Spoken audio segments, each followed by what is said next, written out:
All right, I'd like to call this meeting to order. Welcome. Today is Friday, June the 11th, 2021, 10 a.m. meeting.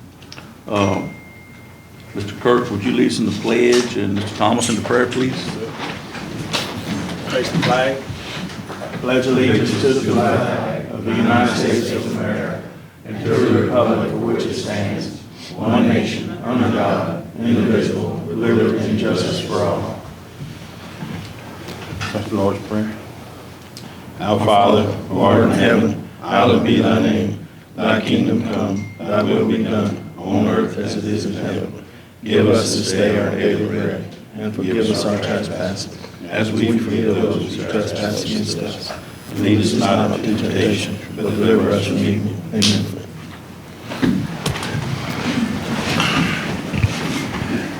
Okay, Ms. Katie Barnes couldn't make it this morning, so we can skip that.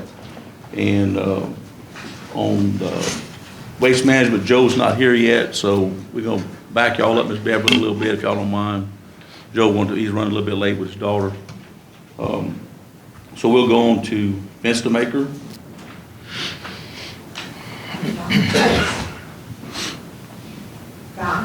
Yes, y'all have a hard copy of that.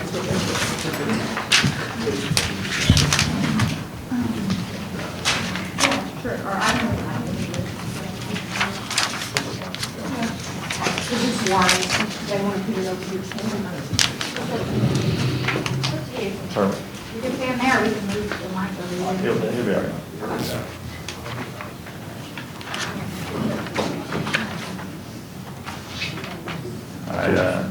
Stafford's old place still there. You can scroll on the mouse too. Sounds good. Lots of different options. Okay, guys, thanks for letting us be here today. As you know, I'm Garvin Pittman with Fence Maker. We were hired almost a year ago now to do a big study for you in the Big Burn area. And we're going to go over that study in really short detail today and then discuss some of the options that we've looked at since the study was published. So first, Matt can go to the next one. We're on the second slide. This is an overview of the model that Dr. Kaz over here modeled for you. It's primarily along the GIWW from Calcasieu locks to the Leland-Bowman locks and then down to Catfish locks and then up the Mermentau River. He did is it a 2D model, Dr. Kaz? 1D model, okay. Good. We'll go to the next one.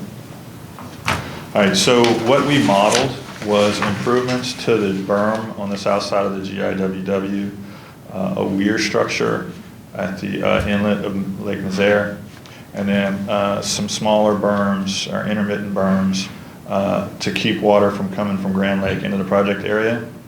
We also modeled some drainage improvements on the south end of the lake, and these models were just if we moved water out. It wasn't really specifically looking at where we could put them. It was just if we move the water.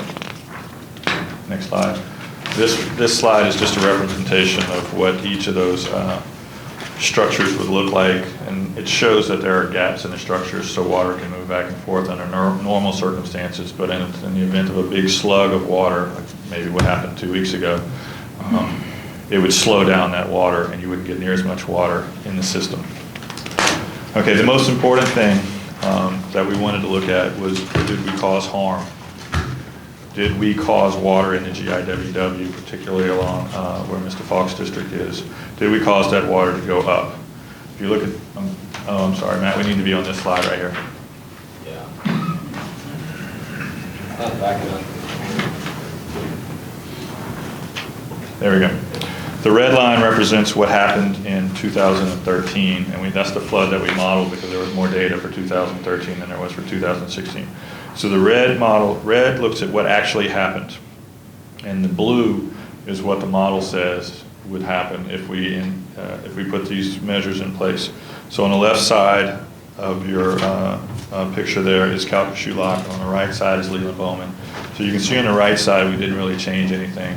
But on the left side, toward the west, we did actually decrease the level in the GIWW. We decreased the maximum level in the GIWW by implementing these changes. And I know that's a little counterintuitive. If we block water from coming in to the Big Burn area, how then do you not increase the level in the GIWW? And the reason for that is the momentum of the water. Since since the water is not coming into Lake Nazaire and Big Burn area and then stopping when it fills up and pushing back up, it's forcing that water to start moving out of the GIWW faster and toward Grand Lake and Big Lake, Kapshi Lake. So if you need more details on that, we'd be happy to give it to you. Yes, Mr. Pollack, I know that's a big concern of yours. So once we figured out we didn't do any harm, he looked at what was happening in Lake Nazaire if we implemented these structures. The red line is the water level and the amount of water, the total amount of water that got into Lake Nazaire in 2013. The blue line is what would happen if we implemented these. And you can see there's a huge decrease in the amount of water that you then had to take care of if we implement these. That's water that goes to the Gulf instead of gets into that system. Can you explain how it gets to the Gulf? It's got to go through the locks. And it rises Or the it has to make sure the intercoastal, locks are open, yes, sir. and it rises into Grand Lake. Yes, sir. Okay, thank you. So Grand Lake and Kapshi Lake are big enough that the volume of water in this system don't really affect that water level in those lakes. It just has to get through there, and if they don't open the locks, I understand it's not going to move. That's a given. That's nothing we can do. This slide is just referencing Lake Nazaire. Yes, sir. Okay, another problem that you have in this area is the Highway 27. It blocks a lot of water. Water does move under there. Just wait till he's on the right I slide. think, There we go. Oh, there we go. So, unfortunately, you guys had another event a couple weeks ago. I happened to be in the parish that day. I rode around with Mr. Griffith while he showed me where the water was moving. It's the first time I've been able to see it whenever we really had an event, so it was really helpful. And a few days later, we sent, when we knew the water was still coming up, we sent a surveyor out to take some shots. So we took some shots at Gibbstown Bridge, we took some shots west of Highway 27, and we took some shots east of Highway 27, very near where water's already moving underneath the bridge. And as you can see, the water on the west side is pretty much equal to the water at Gibbstown Bridge, but the water on the west side is significantly lower, even though we're flowing in that direction. So this is an indication that you are probably more hydrologically connected to the GIWW than you want to be in that area. And you were in a near flood stage condition at the time. Okay. Slide. The next slide is, I guess, what you'd want to call the money slide for the study itself. So if you were inside the Big Burn area at one of the CRIM sites during the 2013 flood, the red line is what you would see. And this is this is basically what Little Chenier Road is seeing. The red line is what you see. It took 2 months for the water to come down to 1 foot level. If you implemented the changes that Dr. Kaz modeled, the water level would still go up, but it would only get to 2.75 feet or 2.5 feet. So you're talking about almost a foot difference, but it drains out a lot faster because there's less water to handle, and you get down to that 1 foot level in 2 weeks instead of 2.5 months. So we don't solve every problem, but we certainly make it better by implementing these changes. Okay, so the next slide. The next slide represents the cost of what we call the modeled features, and that's on the north side. The berm and the weir at the berm along the GIWW only, not anything along Lake Nazaire, and the weir. And total cost on that comes to like $8 million, a little over $8 million, and that's with some contingency. After we published the study, and really before we published the study, we started getting indication from one of the local landowners that he wouldn't be willing to let this be done on his property. So after we published the study, we went back and started looking at how we could try to do this, and we worked with some of you, and we worked with some of the, we talked with Mr. Griffith, and we worked with some of the other folks to see, okay, how could we sort of simulate what we modeled in a way that might be acceptable to everybody involved. So we came up with a system. The next slide, this is probably too much to look at, but we came up with a tiered system of drainage improvements and one berm north of Little Chenier Road. And we'll go through each one of them a little bit. Feel free to stop me if you have any questions, because this is probably something you haven't really seen much of, if you've seen it at all. So what we're gonna show you is priority one is a pump system and some ditch clean outs, Kings Bayou. Priority and some flap gates to keep water from going where you don't want it to go. Priority number two is improvements to North Canal and a drainage structure and a pump structure at North Canal. Priority number three is some additional clean outs and an additional 16-barrel structure near the existing 16-barrel structure, just to move more water out of the north part of that system. What we have not modeled or looked at is any improvements at Highway 27. We're not trying to move any water west into the Cameron Creole watershed. Why? We were told by the state that they would probably object to anything that moved more water into that system. Yeah, that's something crazy, because, you know, we spend money on building a structure, and they don't want to, you know, we spend the money on 27, we build that big structure, and then we don't use it. We let it silt up or whatever. It's crazy. We do a lot of protection on that Creole watershed. Right. And nobody wants to help relieve the problem. Once they get their problem fixed, then it's, no, you can't put no more water on me. That's one of the things we tried to do, was not to put more water on anybody when we went through this whole system. No, I Except for the understand. Gulf. Okay, so priority one, all right, next slide. Priority one is, even if we did the berm idea, this would probably still be our priority one. Get the water out faster before you build the berm, which could create a little bit of an impoundment. So what we would do here, you can see the lines. The green lines are stuff that looks like they're in still pretty good shape. I mean, we'd survey it and find out for sure. The yellow lines are suspect, and the red lines are stuff that we know needs to be improved. And what we would do is we would go in and we would try to find what water's moving west existing, what water's moving east or south existing, and we would kind of leave that as a dividing line. We wouldn't change that flow pattern at all. So all that water that comes underneath that new bridge that goes west, it would probably still go west, unless everything got up to high enough to where it was all connected. You can see flap gauge structures, which would keep water in Kings Bayou and from floating over into the marshes. We would add some bypass gates that you could use if you wanted to flood those fields for some reason or another. You could still do that. Then we would install 2,000 cubic feet per second pumps at Kings Bayou in some of that, right there next to where they're putting in that new structure. From a permitting standpoint, there's nothing here that's going to be really difficult. It'll take a little time to get it through the Corps. There's nothing that anyone should object to from a permitting standpoint. Here you have the cost. The pump system is a little pricey. This includes, electrical, it includes site work. Total cost is a little under $30 million. What we would do for this one is, after we did the engineering and design, we got it permitted, fence maker or whomever you wanted to would then go to the FEMA grant system, which is supposed to be at an all-time high next year, to try to get funding to do this. So it wouldn't come from out-of-pocket expenses from you. There may be a match, but I think there's a loan program, which is probably going to be a forgiveness program that you can use to get the match. Would this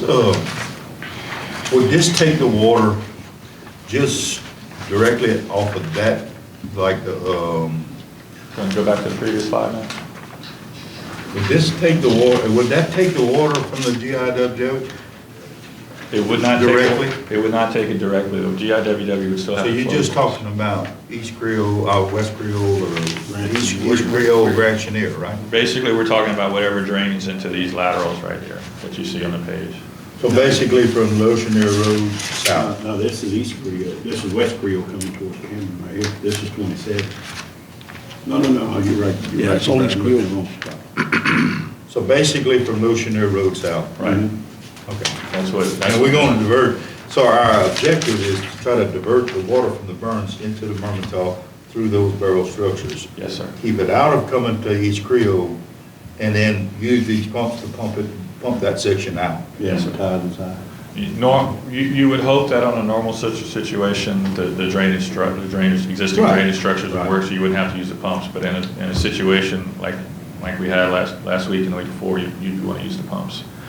And we'd set up multiple pumps, so it wasn't 2,000 cubic feet per second or zero, you'd be able to stage it. My only concern is, are they gonna allow you to shut that water off from the GIWW? It's already, I don't understand your question, it's already shut off. It's pretty much shut off other than the covers. Underneath They got a the road. bridge. Oh, that one bridge, yeah. We There's wouldn't some shut that other off. ditch on the end of it. It's We're not shutting anything off there. Well, the water's gonna come across. They got a bridge that connects the burns to the middle marsh. Yeah. Yeah. We'd have to look at that, we'd look at And that. drain, instead. see, that bridge drains that water straight, and that marsh sheet flows all the way to East Creole, you know? I argued that point because I was in charge of redoing that bridge. And I wanted to do away with the bridge and put a cover system, and, you know, we couldn't do that.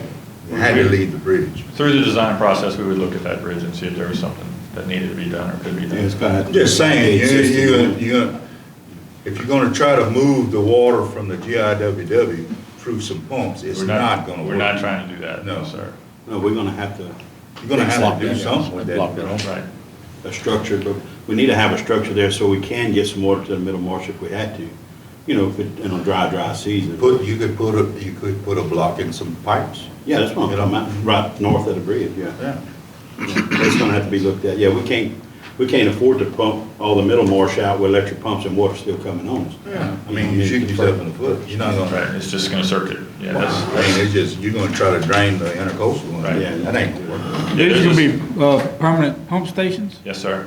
And we would look at just putting a pad up there, so in case you had another tropical storm that wiped out the power, there'd be a pad there that they could come in and put a portable generator and still run the pumps. I mean, it's a great idea for East Creole, and that's where a lot of the problem is, you know, So the, but you're saying, I want it to work, I just, you want to run a levee from 27 all the way down to the Mermentau to stop the water? That was what we originally modeled, and then we would basically just rebuild that existing spoil bank on the GIWW.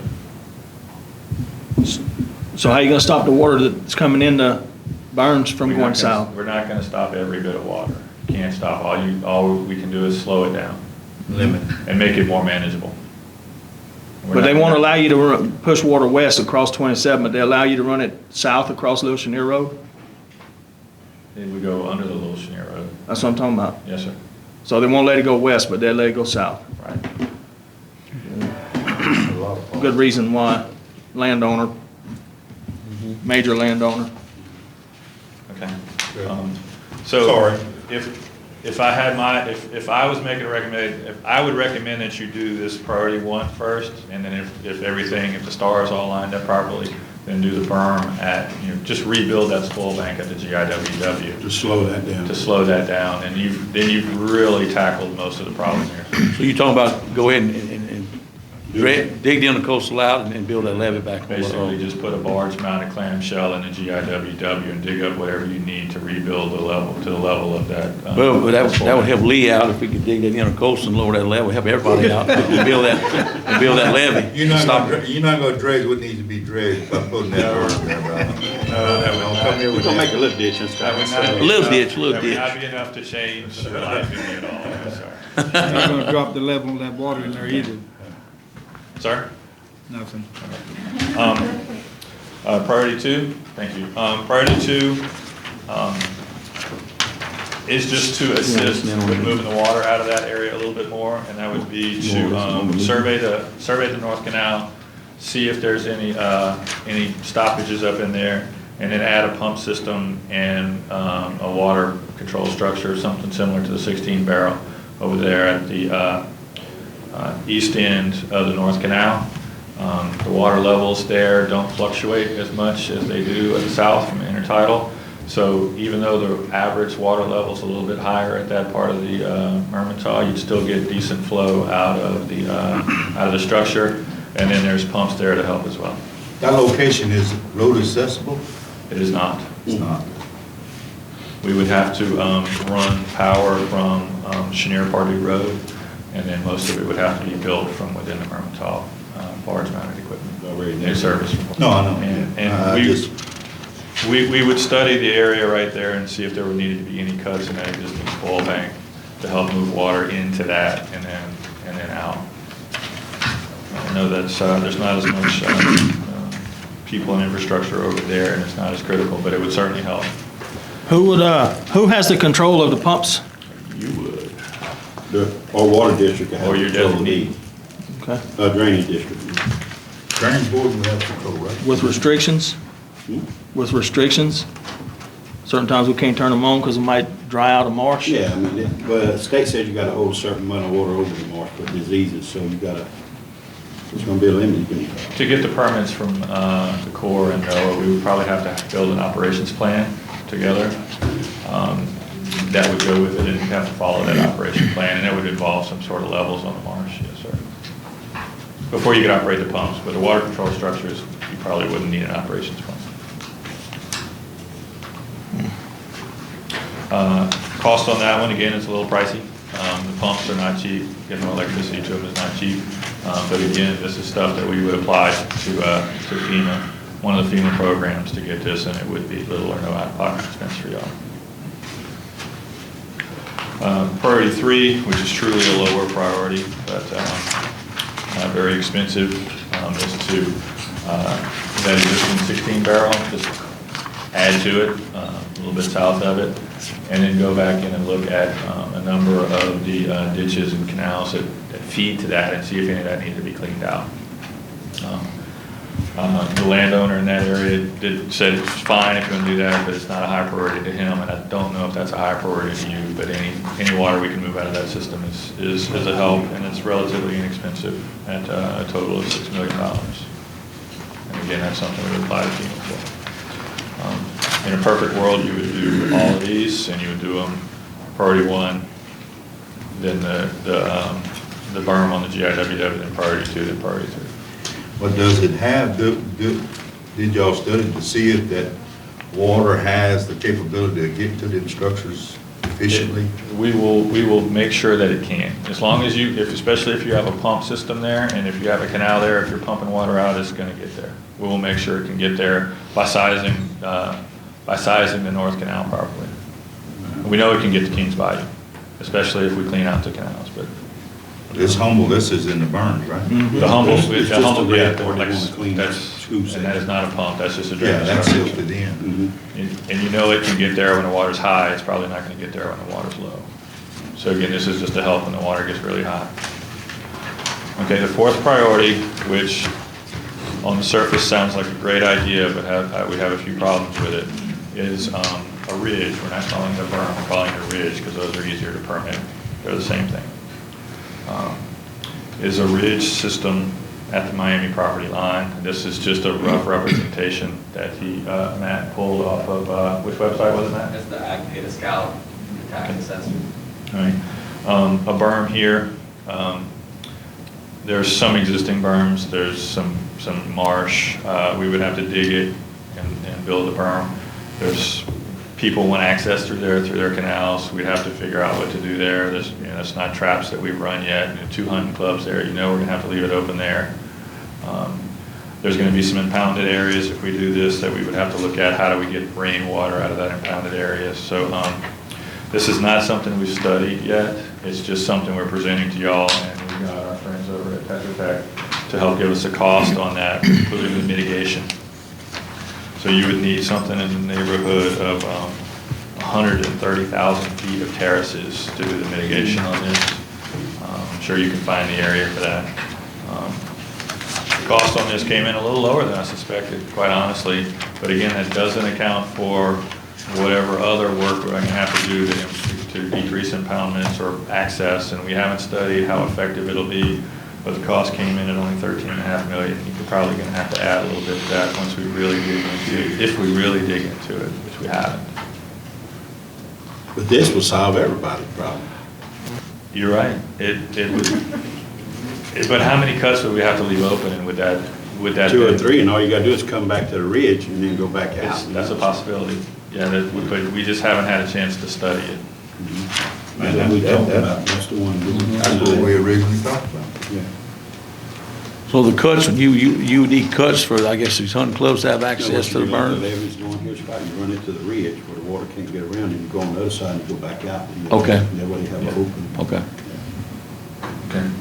So the next page is just kind of a rough, give you a quick look at what everything might cost, what the options are. And we calculated, first we calculated the construction phase costs based on recently constructed projects throughout the southeast. Many thanks to our Tetra Tech friends for that. In the E&D phase, we basically just used some percentage calculations that are kind of standards. If you did one of these standalone, that E&D might be the right number. If you did a couple of these together, those E&D numbers might come down. We'd have to take a little closer look. It depends on how you want to proceed. Any questions?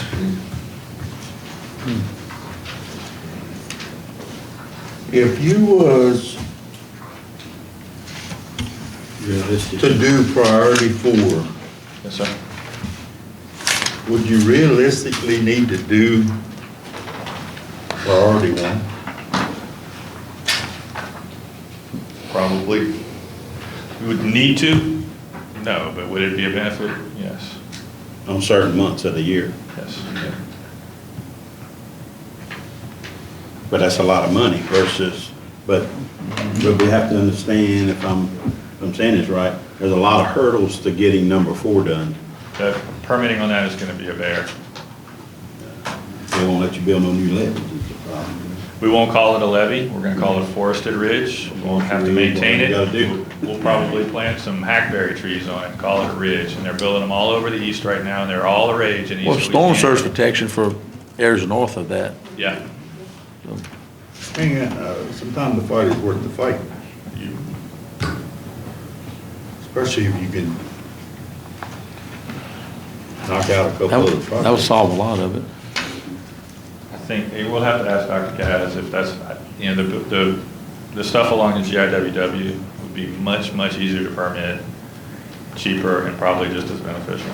Yeah, but if they won't let us do it on their property, then you can't do it. Or you gotta force it.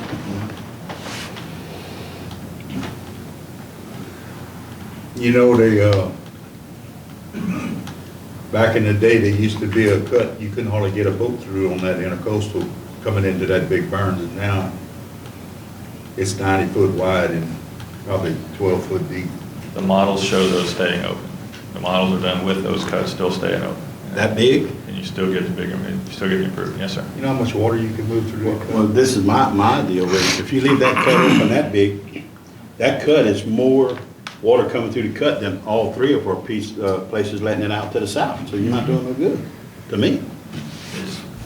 I wish they'd Dr. close Kaz, about that. If you could put that berm and close that cut, you solve a whole bunch of problems. Not for me, but for East Creole. Because it would divert all that water instead of going through that marsh. It would diverted over to down that intercoastal, east and west. But it's swelling up and it's blocked off, so it's going east and west now. No, I know, Yeah. I know, I know. I So understand. on priority 4, where would this levee, this berm start at? We haven't studied that, but probably right where you see it. on That's the new nest. So what we're gonna do about the covers back up the road that drains into the south? There's probably not much you can do about them. I mean, you could put, We can take them out. you can take them out, or you could block them to where flow can only go to the north. You wouldn't be able to do that at the new bridge. It does For the flow to culverts, the you north can do on that. us, on a hurricane, because we fill up over here and it's gotta go, you know. Right. But We back could- gates would be the ticket. And the last thing we want to do is impound any area. The area, state's full of places where they impounded a marsh and it just sank and never came back. So we would have to make sure that that marsh could breathe. We wouldn't want to just create another lake for you. So I'm assuming the structures right there south of the Gibbstown in the curve, the new structures they put up a few years back, 10 years ago, whatever, they're not even in operation right now. They're plugged up, So there is some flow through them. Well, they don't want no water. and they don't want no water going to the west. There Yeah, is, so it's that would be- hot water, there's a little flow. So they're gonna push it through the south into the residents. And it's, yeah. That's what we it's- gotta stop. It's a foot difference on one side of the road to the other, so it I shouldn't be know. falling out of there. Yeah. Yeah. And you're talking about very little human, there's a few homes along Cameron, but they're not affected by that water as much as what you get in East Creole, Right. you know? You're- And you get in Grand Lake in spots. That Creole watershed is just what it is, it's a watershed. Mhm.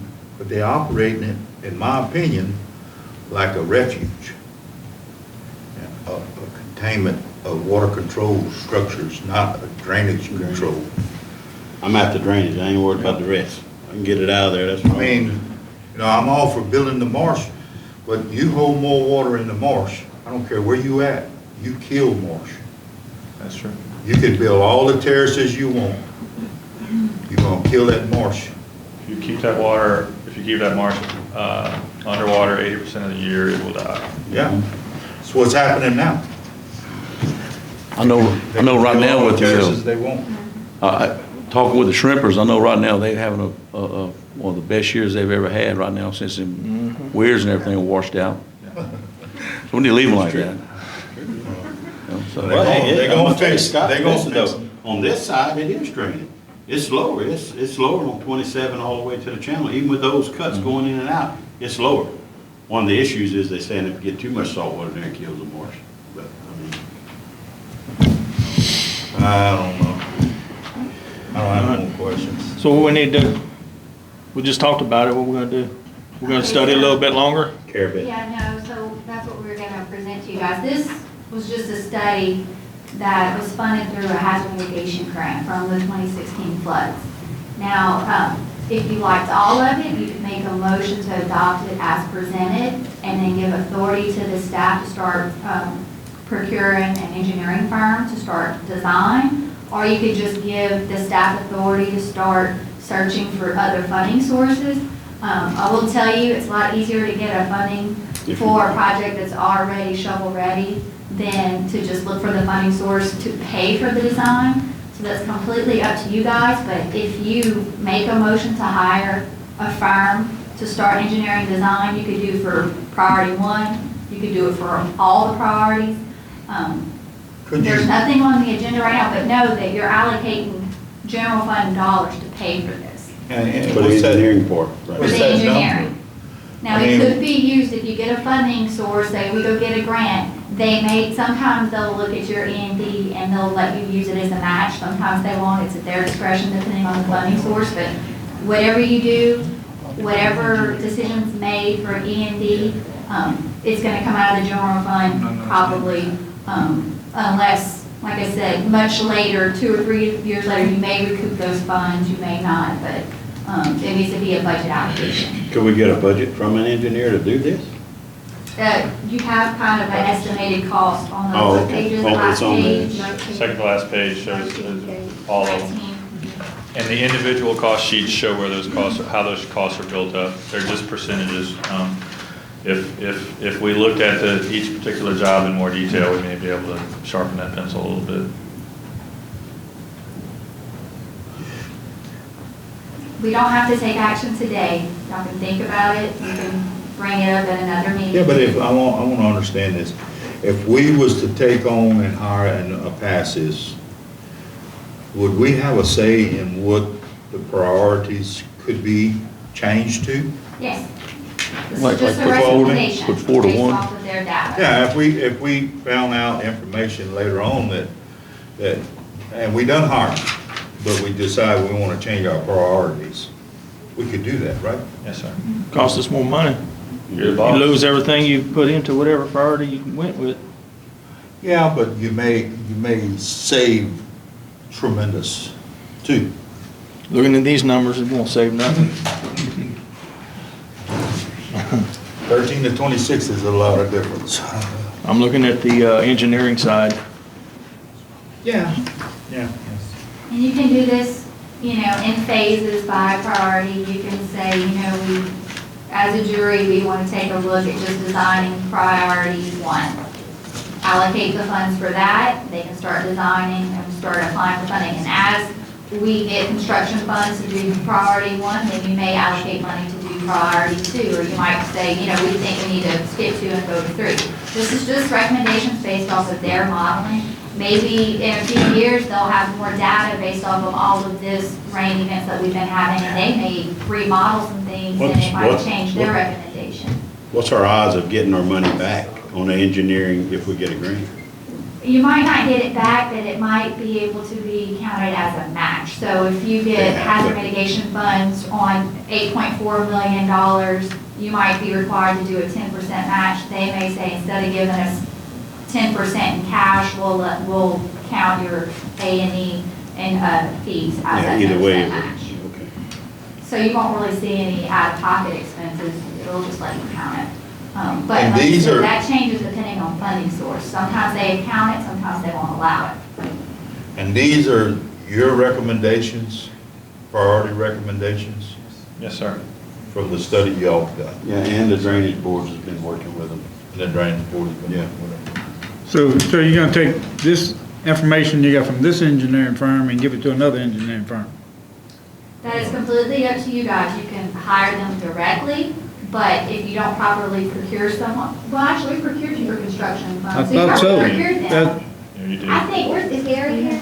That's what I'm not that Gary very and I smart, were but I'm talking not about it. understanding that. I think when we procured the firm and contracted them, for about 80% of the funding sources, they should be, that procurement's going to be counted as a properly procured to do construction. Yeah, we already got some money in it. Yeah, we already got money in it. But they'll be able to deduct off the money, the grant. And like I said, we don't have to make a decision today. We can put it on the agenda for July and, you Yeah, know, I'd like talk to your wait decision myself, and 'cause see this what you is- like really, if, that'll give you time to get more information from them for each particular priority, if you want to get more in-depth. How long has this been information. available? This is the first I see of it today. Sorry? Nobody sent it to me. This is the first I see of it today. I know Yes, nothing about any of that's- this. Because they just completed it. We yes. approved the study. This is just that study we approved to do Yeah. a Right. year ago. Okay. Yeah. But this is just more of a PowerPoint presentation. This ain't the full. We turned in a report and with some of these same recommendations. Okay. And since then, we were kind of asked to go back and look at a couple of different options that still satisfied the model. And that's what this is. But this particular project is considered complete per hazard mitigation funding. So, if you guys like this, we're gonna submit this through hazard mitigation for them to repay the police jury for paying Mr. Maker to do this. Now, if you wanna do more and do some more studying, some more modeling, we can hire them and pay them directly to do that. But for the hazard mitigation project, this is essentially complete. And this is what's gonna be submitted as our finalized reports get reimbursed, pay them for doing this. It looks to me like Anything they, extra is gonna be general fund dollars. it looks to me like they did a pretty good job. I mean, you can't pick one of these. You can't pick one of these. I don't understand how anybody else is gonna, Yeah. It's More gonna- modeling would help. I'm good with this. I just want to make sure we get the right priority the first time Well, I instead of losing understand money. that, but like I'm saying, why go out and get another engineering firm when we No, got I- one that's just doing all this? Yeah, Not if this one That can don't do make it. sense. Not if Fence Maker We're can not continue. I mean, I'm not interested in doing that. I'm Stay interested with- in making sure if we're gonna spend our dollars, we're Right. gonna spend them wisely, you know. I ain't looking for another That's- engineer that's gonna that's have to come in crucial. and brand new. Exactly. When you got one that's Yeah. sitting here that knows everything Exactly. about it, so. No, we do that. We good. So, do you wanna look at maybe pursuing engineering design for one of these Yeah, properties? Do you wanna I think mean, about our it? drainage Talk board- about it? Our drainage board's been working with these guys, so this is ideas that the drainage boards has come up with, you know, because at first it was just putting a berm along Lake Mizare, but this is what our drainage boards is saying that would work better for. What do we need to do to look more into the berm, not priority for? Well, your landowner is one of the main big deals. They don't Yeah. let you put it, so. Yeah, you're gonna have to, What landowners? The ones that's Miami or? Miami. you may have to talk about, you know, Was Miami the main one? sir? Miami Corporation is the main Miami landowner would we be have the to main talk one, to? but each of the individual homeowners you probably would need to approach them as well. I don't think they'd have an a issue problem with it. All the property owners. Hey, your homeowner's not gonna have the issue, your issue's gonna come from Miami. Yeah, because the homeowners, if they can keep the water off of them, that's what they want. That's what they want. But if you put it on the homeowner's property, the private property, what does Miami yeah, have to but say that- about that? Well, they'd have a word in it because you affecting their property. But this Not is- necessarily. I think Miami was, had objected to the Lake Mizare berm, refurbishing that berm. The other project, north of Little Chenier Bridge, he's not objecting to that. Okay, Right, Corbin? but I mean, it doesn't do any good if we don't fix the berm on Lake Mead, it's just gonna spill over. I agree. You I gotta, think- you gotta do the whole thing, you can't just fix the intercoastal and leave Lake Mead open or vice versa. 'Cause it's just Yeah, pouring yeah, in. yeah. Yeah, I mean. But if we fix Lucian Road, If we block Lucian Road completely off. we don't have to worry All the way about to, That's right. Well, they talking about putting a levee behind Lishneer. But this is one of the things, yeah, putting a levee behind Lishneer, that's all Miami, that's what we kind of approached it at, because the land, a lot of the land's got 50 or 100 people to an acre, and you gotta get all that approval to put it on private land, you know. But I did ride down there and started looking at houses to protect regular land. I mean, if it floods, it's always flooded.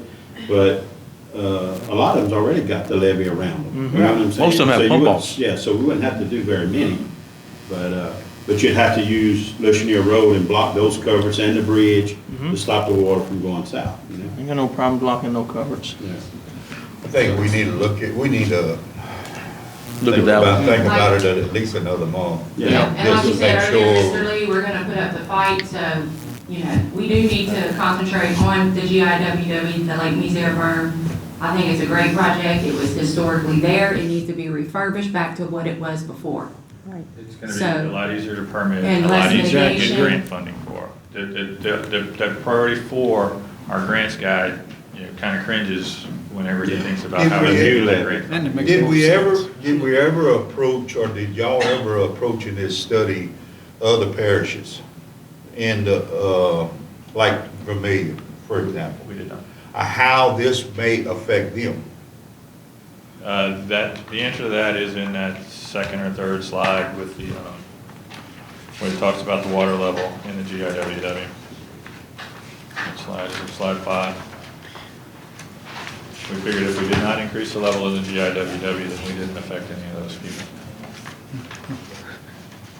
Yes, yes. So on the east side, you're not gonna be affected nothing. You see the lines are together. The sheer area of that system is not going to be affected by the area in the big burn. By a 2 foot of water or 1 foot of water in the big burn. It's not going to affect those other areas. This is my deal. I don't want to fix that levee on the intercoastal and Lake Mizare unless they fix it right, and plug it all off. But if they're going to leave the big cut wide open, that does us no He good. modeled it with the cut. This model is with the cut. That's hard for me to understand when your cut is bigger than your outlet you got going out. How are you going to let the water go out? I don't And it's gonna get bigger Yeah, after you put gotta- more gotta flow through squeeze it. that off somehow, I would think. We could look at that. I think, it's like I said earlier, back in the day, you had to cut the size you could barely put a boat through. Now you gotta cut, I guarantee it's 90-foot wide. But that's wider than all our outlets put together. And it's deep, I'm talking 12-foot deep. They tell them to stay in there. So that's a lot of water. You gotta look at the hydraulics of it, that's for sure. Yeah. Anyway. Well, we can wait another month. I mean, but we have to get them paid for what they done, right? Right. Or it's already done. Yeah, Right, no, okay. they'll All right. have it, we just presented the final product to you guys, and, we'll talk about it in July if you guys want to allocate funds. Yes, sir? Yeah, let me just make a clarification here. As of now, what we have, the situation we have is like 200 times the number of cars we are providing in a model. The situation right now is pathetic.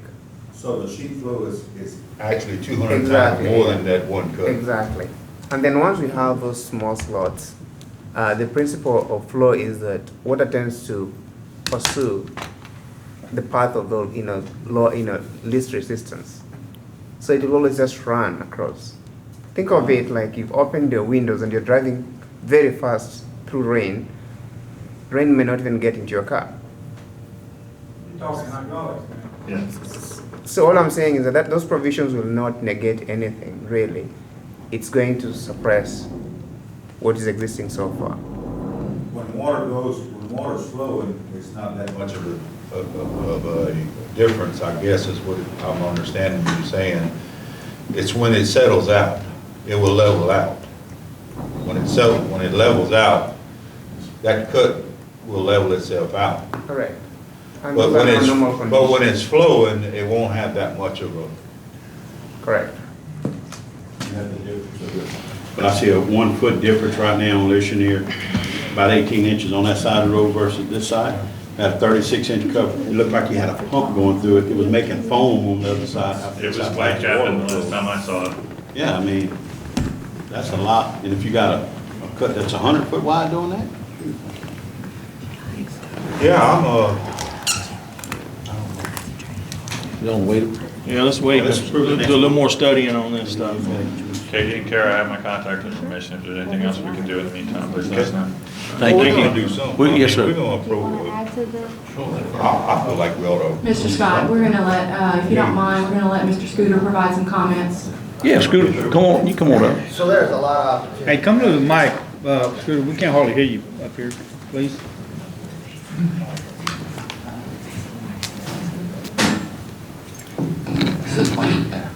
Okay, good morning. Scooter Trostler, Rockefeller Refuge, Gravity Drainage District, number 5, President, Chenier Plain Authority, and one more. Watershed Initiative. So, yeah, the way, I think Kara said it exactly, restored back. If I had to pick one of the priorities, there's no doubt, I would be looking at the intercoastal biggest bang for your buck. Once you get it prioritized and everybody's in agreement, yeah, you gotta still do some work with the landowners, which I think is still possible, but you're not dealing with as many as what you would be with Little Chenier. The other problem with Little Chenier with the landowners is once you start levying these places off, now they have to figure out how to get the water out of those properties. So you may be somewhat making the situation worse where some of these people are set up. As I mentioned about the Watershed Initiative, a lot of money is headed this way. A lot of opportunity. Shovel-ready projects you mentioned. Y'all, this is the best way this can be funded. You can get everything that's on that sheet. We just got to get it organized. We got to get it organized. We got to get the support from the group here. We got to get with the landowners. We got to figure out what the issues are and modify that. Also, with Lee and Kirk's situation or concerns, we need to sit at the table. We need to get that project into this, whatever it's going to take of what's going on in your neck of the woods. That's all possible. We just got to get this stuff formulated. Now's the time. They're going to be looking for projects. I saw Senator Garrett Graves on a newscast, and he talked about this. He talked about how we have so many issues. The problem is we haven't organized these projects in a way to be submitted. There's more money out there to fund a lot of these projects. So, I think you're doing the right thing. We got a little cleaning up to do on this stuff. I would hope you would consider the biggest bang for your buck on this thing. I think it's the right project. If I recall, I think it was $8 million. That's very doable in this day and time. I think it would be a project that would get picked up, and I think there's ways we can sit at the table and work with the landowners and figure out what's needed. So, any questions I can answer? If you can get Miami to block off that intercoastal canal, I would consider this project. But unless they block it off where they get zero water coming south, I ain't for helping them out.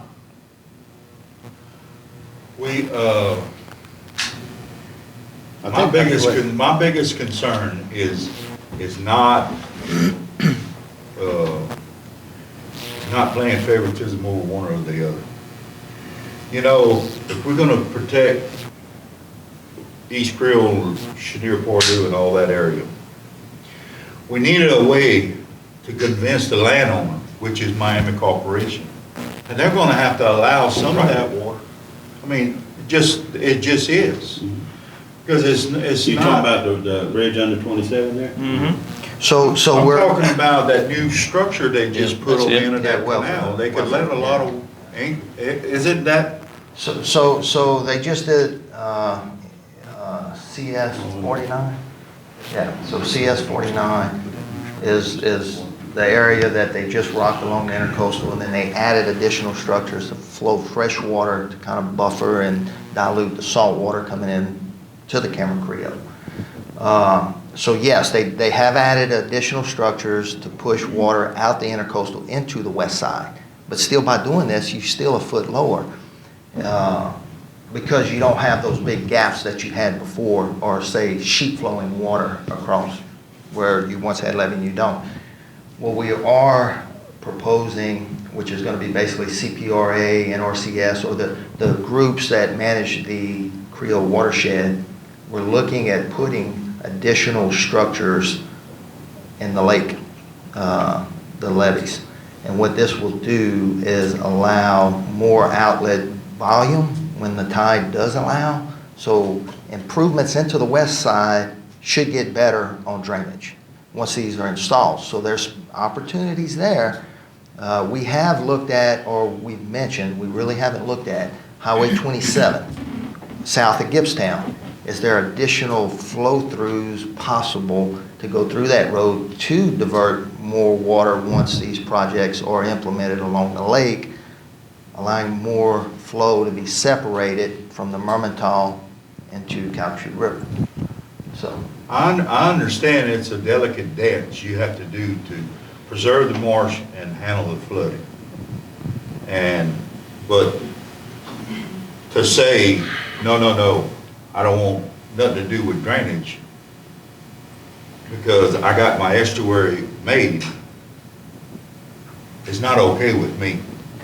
Our first that's all priority I is say. the people. That's the thing. Our first priority should be the people. That's right. That's what we need to think And about.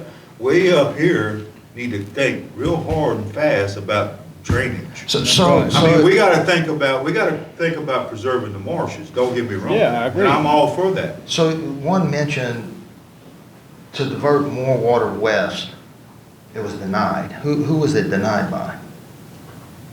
Do we know? Say what? By the state, somebody said state. Yeah. Well, we never, what we modeled, we could move it all east. We didn't have to move any west to satisfy the model. But the state did not want us to model, didn't want us to encourage moving any more water. And the state is CPRA? Okay. And what does that have to do with the why did they say we can't move it to the west? I don't understand. Because it goes on other parishes. No, west. No, west. No, west. West ain't going to. No, west is going into. Under 27. His model only shows that it's gonna divert the water west, right? Yeah, but, well, No? if you go west, where you going to? You're going to the ship channel right here. Right. Yeah. So look, I'll be glad to move this thing on here. to assist with setting up meetings with CPRA, figure out, work with these guys, figure out what's going on with the additional water going into the Cameron Creo, figure out what those concerns are. I think we also need to regroup with Miami and get that Good, approval. this is one of my deals, though. I want it to move. I have very little patience of waiting another year to get something done. We done worked a year.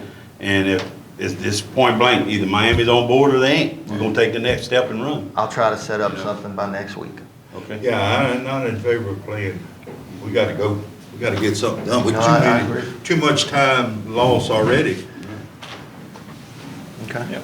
And we need, and we also need to include that dredging in that intercoastal. Well, when that water is, when you can get that water out, you can even get it lower, so when you get the big rains, you can start at a lower point to deal the water. Well, let's set a meeting up with the Corps. That's who we gotta get with on that. Bring them down here though, not in DC. Thank you, Scooter, we appreciate it. Yeah, appreciate You it. can get that in the coast 100 Thank feet deep, guess what? Thank The y'all. water level could be the same. I guess the fight wouldn't be bad, it's pretty bad with the state, but it'd be pretty bad, worse with the federal government. Okay, y'all, tell you what, Joe's here now, Ms. Bev, if y'all wanna, waste management?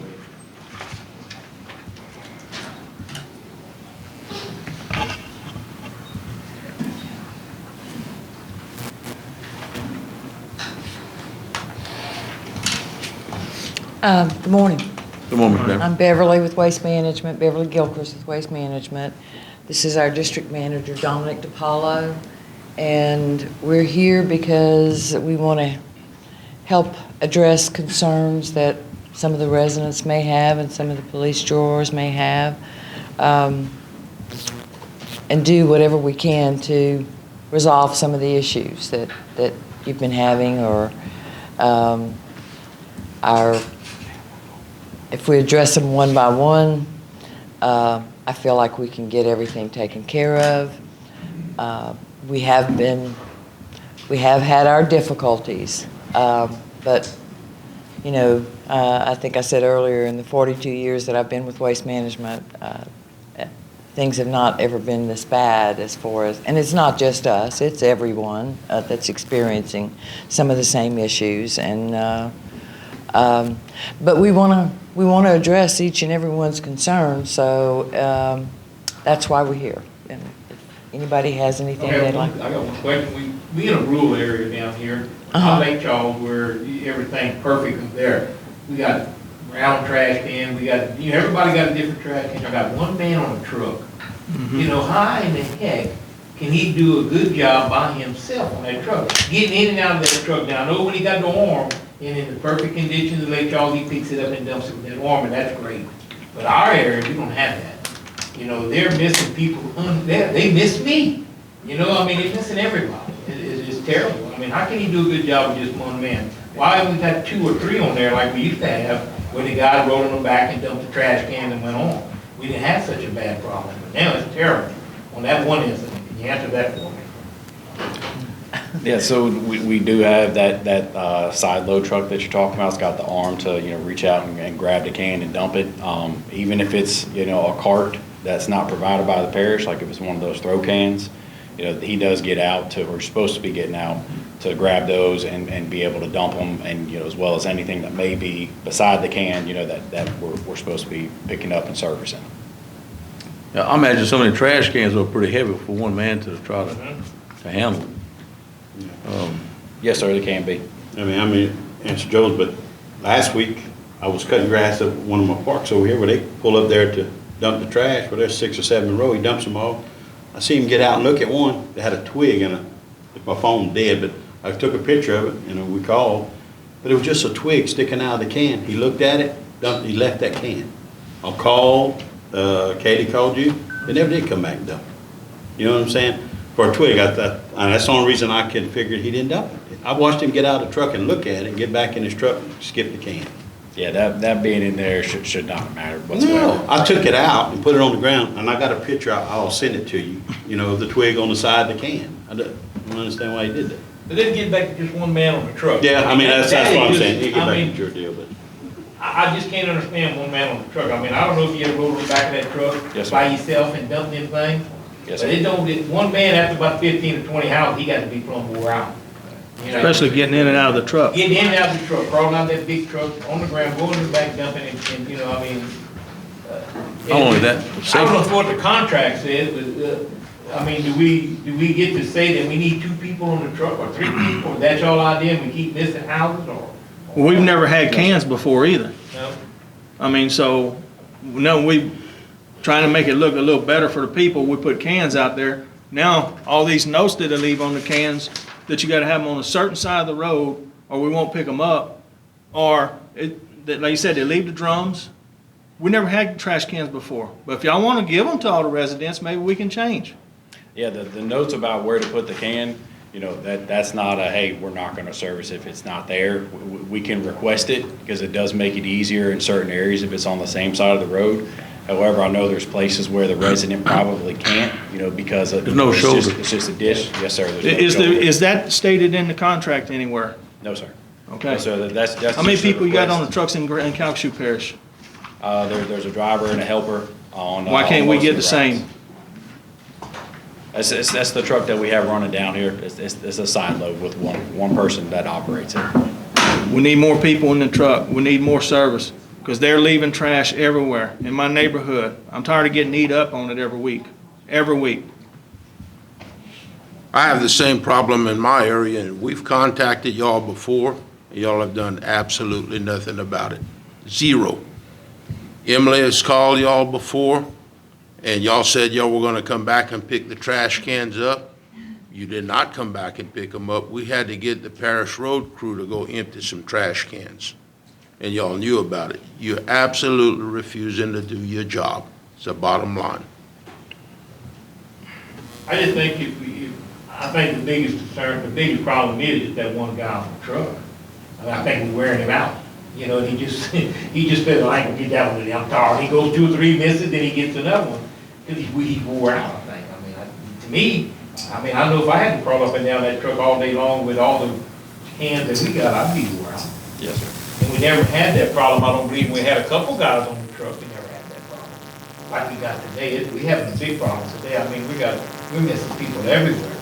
Then you stop and you pick up some cans, and you leave other cans, all in the same location. It happens all the time. I'm like him, I get phone calls every week. Now, does everybody have a regular Cameron Parish can, like they're supposed to? No. No, they ain't supposed to have it. No, they have them, That's some all of them has voluntary. left the parish and went to Calcasieu Parish. I've seen them in Sulphur, I've seen them in Lake Charles. They're Cameron Parish cans, but they're in Calcasieu Parish. One thing I got to say is, I realize that people don't wanna work. They're getting free money to sit on their rear ends, okay?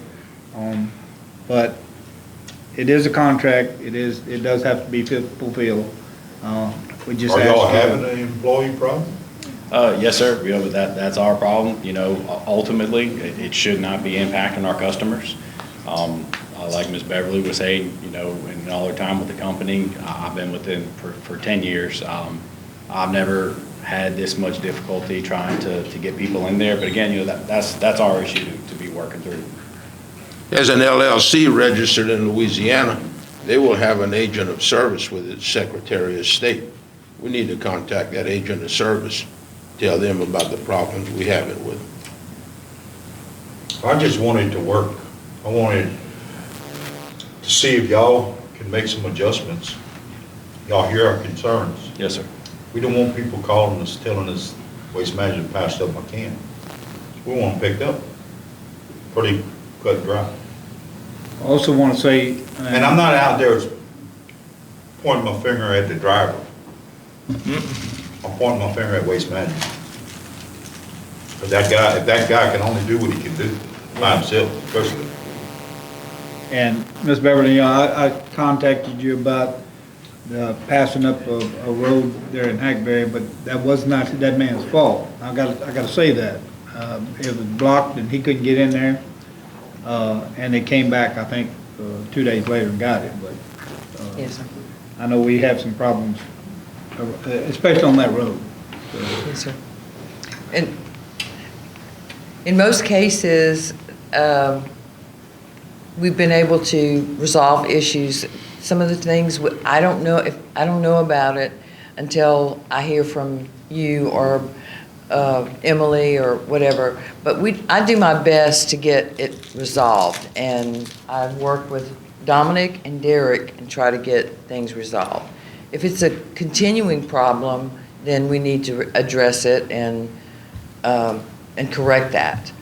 Ms. Beverly, it's been a year. It's been continuing. It's been a year. And you haven't done anything. Yes, sir. Well, we have corrected some things, but I do understand where you're coming from. It is a tough job. I don't know what we can do about changing the truck or the number of people on the truck, but we'll certainly do our best to get it taken care of for you. Dominic, you look like a pretty hefty man. Maybe you can get on a truck and ride around and see what they go through. I've done it. It's time to do it again. Yeah, but they're gonna do it right when he's there, there's a It boss. don't matter. Well, we have, It's one of the most difficult jobs I've ever personally done. You good? But, yeah, I'm good, I mean, try to get us picked up, I mean, the older people really was bad, I can just pick my stuff up and go to the dump. The older people who don't have pickup trucks, they stuck with that trash for a whole week before you come back the next time they get it. And if their cans are full, then they trying to put it on the ground or keep it in their garage and keeping animals to get to it, yes, sir. And that's what's bad about leaving, a can, especially if y'all don't come back and get it the next day or something. Yes, sir. And, I know that Dominic's going to do everything he can, and I know that Derek is going to do everything that he can. And I'm certainly available to any of you. I think you all have my phone number, and I will work with any of you to try to get any issue resolved. We need Dominic's number. I got it. Okay. We all need that. One of the issues that I have too, and I know we've talked about it before, but it seems like I'm not getting notices whenever they're not finishing in that area. That way I can notify the store. Sometimes we try to get Danny to put it on Facebook to let them know that it'll be back the next day. When they don't finish their area, I have them. Okay, we can improve on that. Send a direct notice to you. If they don't come on a certain day, the people are gonna call us. Yes, sir. And if we can tell them, look, or they can put it on Facebook, truck broke down, this section's gonna be picked up tomorrow. It solves the problem. Yes, sir. Yes, sir. And we'll work to do better on that. Sometimes it's 6 or 7 o'clock at night when we know those facts. Yeah. But we A will, lot of times my phone at 8:30 and 9 o'clock is still going on. You know what I mean? You talk at Yes. 8:30, so I need to be able to relay to these guys, because guess what? They're not gonna call me till 6 o'clock in the morning, the next day, or 7 o'clock. So I'm You sleeping know, at they're 8. still up, most of them, I can let them know what's going on. well, we just We need to had- better communicate that between us, and we'll work on that to make sure we Was do an that. incident down, Le Chenier when they broke the bridge out, the truck didn't go down there and dump. Well, the old lady down there kept calling me. So next week, they didn't dump again. Well, she called again. So Katie and them called, find out that they changed the route to Friday from Tuesday because the bridge was out. Well, nobody let us know. They putting their cans out on Tuesday, they don't pick them up, they bring them back. Because they didn't notify us, so we could let the people know. I thought we did know. I thought we talked about that. We were going to change it to Friday. When I called y'all changed it, and just let us know. Okay. Well, I apologize for that. Yes, ma'am. But we needed to get the trash, so we did the best we could with with the situation. So I apologize for that. Thank you, ma'am. Thank you. Derek, you did good staying back there. I can answer any questions you got. Well, thank y'all, and hopefully y'all can get some people back to work that'll go work and get Yes, sir. enough person on the truck, so. Yes, sir. We're gonna get it right for y'all. And we need to know. Thank y'all. Thank y'all, appreciate I'm it. sure you have it. Thank you. Okay. Katie, food trucks. So I know we had a special meeting a few months ago to discuss this. Where are you on your consideration of what you want to do with the food trucks? The current order will expire in September that allows food trucks. So we could take action today, add it as an agenda item, we can discuss it, or you can just let it expire, but we'd like for you guys to try to take action now. That way, Tressie and the Last Stand can start making some arrangements. I would like to continue it. Yeah, well, I want to Good, just like it extend is. it another year, Yeah, to the plants, at least to the plants. as it is. Yeah, as it is. So what you got? We got, So allow food trucks, so it wouldn't be an ordinance change, it would just extend the current order that because of the disaster recovery efforts, we'll allow food trucks to be permitted. Unlimited permits, are we gonna restrict the number of permits? I can give a little rundown on what we have permitted at this time. we have 4 of them. We have a total of 9, but remember, we do have a current ordinance in place. And so some of these trucks are operating under that ordinance, such as Holly Beach and nonprofits. So we have 2 permitted as nonprofit, which is Mr. Gaddy's in the Grand Lake area. And we just permitted one, it's Cowboy Cones for Rutherford Beach, yes. Yeah, so, And so, and Holly Beach has 3 permitted. So, really under the authority of the police jury, after the storm in the October meeting, you made a motion to allow food trucks to operate parish-wide.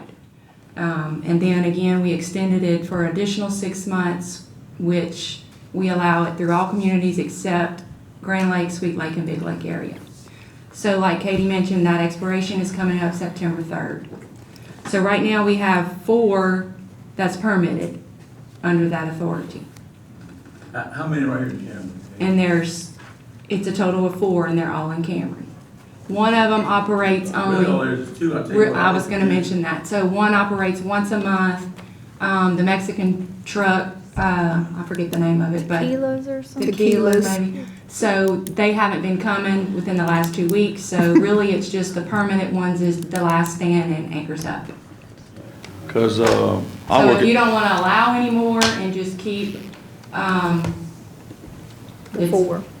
it's up to you guys if y'all wanna I limit. know here in Cameron, hey, look, I'm gonna try to help Tressie and Yaman or whatever, but I work at Venture and look, there's not enough places. I And- agree, the need is still urgent and I agree. Why don't you just leave it like it is? I mean, there's 4 right now, I mean, you got 4 permit, I mean, it might not be 2, but 2 showing up. Right. But do you, We could use more in Cameron for sure. do you have extra permits available right now? Well, right now, we don't have a limit. Okay. Yeah. So you only, 4 So- permitted, 2's here. Yeah, ain't nobody permitted. Since And ain't October nobody- of 2020, this is what we have. No, We you know, got- and like I mentioned, the ones in Holly Beach, they're operating under our current ordinance, and they really only come in during holidays. Right. Yeah. We got a call for Doc. You I want to don't want, speak? Hold on. I want to say, Wait, we're not done. I don't want no more than 3 trailers in Hackberry, period. So you want to limit your. I want to limit that. I don't need that. I got. Right now, we have none permitted in Hackberry. And, well, that's fine with me. We got 2 stores and those stores, Yeah, ain't we got don't nothing have to that. fix about. Yeah, I that's what I'm understand. saying. Now, if they understand. don't want to allow them at all in Hackberry, then Yeah, just do do like it. Grand Lake. No, I Cameron would, instead of Parish wide. they got people that want it, got people that don't want it, okay? Okay. So 1 or 2 is fine with me, no more than that. Okay, so we'll do no more than 2 in Please, Hackberry. please, thank you. John, I see John sitting here. John, when you gonna open up? About next week? This morning? Good. When you cooking plate lunches? Now? Not yet, or? Not This quite? evening, you cooking something this evening? Well, yeah, this evening, yeah. So John will be another help as far as helping out at the plant stuff. Because like right now, we come, they 2 little trucks right here. I mean, they do what they can do, you know, but Doc, and we got 4 already permitted for here, I think that's enough. I mean, if they could come, I mean. Them other 2 ain't gonna never come, so if you want more, you know what I'm saying? Yeah. You gotta just leave it open up. But it's unlimited now, so. Yeah. Doc wants to. Good morning, again, Doc Dupke, Rutherford Beach resident, and I'm speaking as a private citizen today, not as an elected official. And the mantra I'm going to say is what I've been saying for months now. Yes, Canix is open, but we don't need food trucks on Rutherford Beach. Here's the situation. Remember last year, we had trucks permitted on Rutherford Beach. They were on the beach 3 out of 7 days a week, Friday, Saturday, and Sunday. I'll represent to you, on those packed days, they made a very negative impact on the 3 businesses we had in Creel at the time. T-Boys, Quick Stop, and Canics. Summer season, a lot of people come to the beach, they would stop in those stores, or they'd be on the beach, and you talk to the folks from T-Boys, they'd call in orders. Well, when food trucks started showing up on Rutherford Beach, that income was cut off. Well, that was pre-hurricane. Now we're post-hurricane. I would represent to you the situation's even more critical. Finally, we have John Canick, at his own expense, mind you, out of his own pocket, capitalism at its finest, opening up a store. What we don't need, though, people going down to the beach with food trucks and usurping business from a brick and mortar store. A brick and mortar store that pays taxes, that employs people that live in the parish. And more importantly, for those of us in Creole, Grand Chenier, we very much need that store, and hopefully he's going to put some gas pumps in too soon. It is just too devastating, I think, to have food trucks on Rutherford Beach. And for what purpose? So some 501c can get money for fireworks? I don't think so. I think basic common sense will tell you, put a moratorium on food trucks on Rutherford Beach. The other issue I want to say too, we have a situation now with food trucks that seems to fall through the cracks. A couple of weeks ago, we had a food truck on Rutherford Beach that was working on donations. They weren't selling per se, but they were working on donations. They had no permit from the state, and they had no permit from you folks. So apparently from talking to Ryan King, I don't think he's here today either, it's a unique situation where they're coming down unpermitted, both from the state and from the parish. So technically, if they want to come down and work on donations, put up a sign, donation hamburger $5, they can go anywhere in the parish at any time. And again, the truck that was there was from New Iberia, by the way, barbecue truck. And it was a commercial truck, commercial trailer, commercial barbecue kit. So I think that needs to be looked at. But I would say to you, a moratorium on food trucks on Rutherford Beach. Thank you. So, Mr. Dukey, I have a question. Did you contact the sheriff's office? With respect to? To no permit yet? I mean, about the truck? You didn't have to. Well, the sheriff's, all the deputies were there getting free food.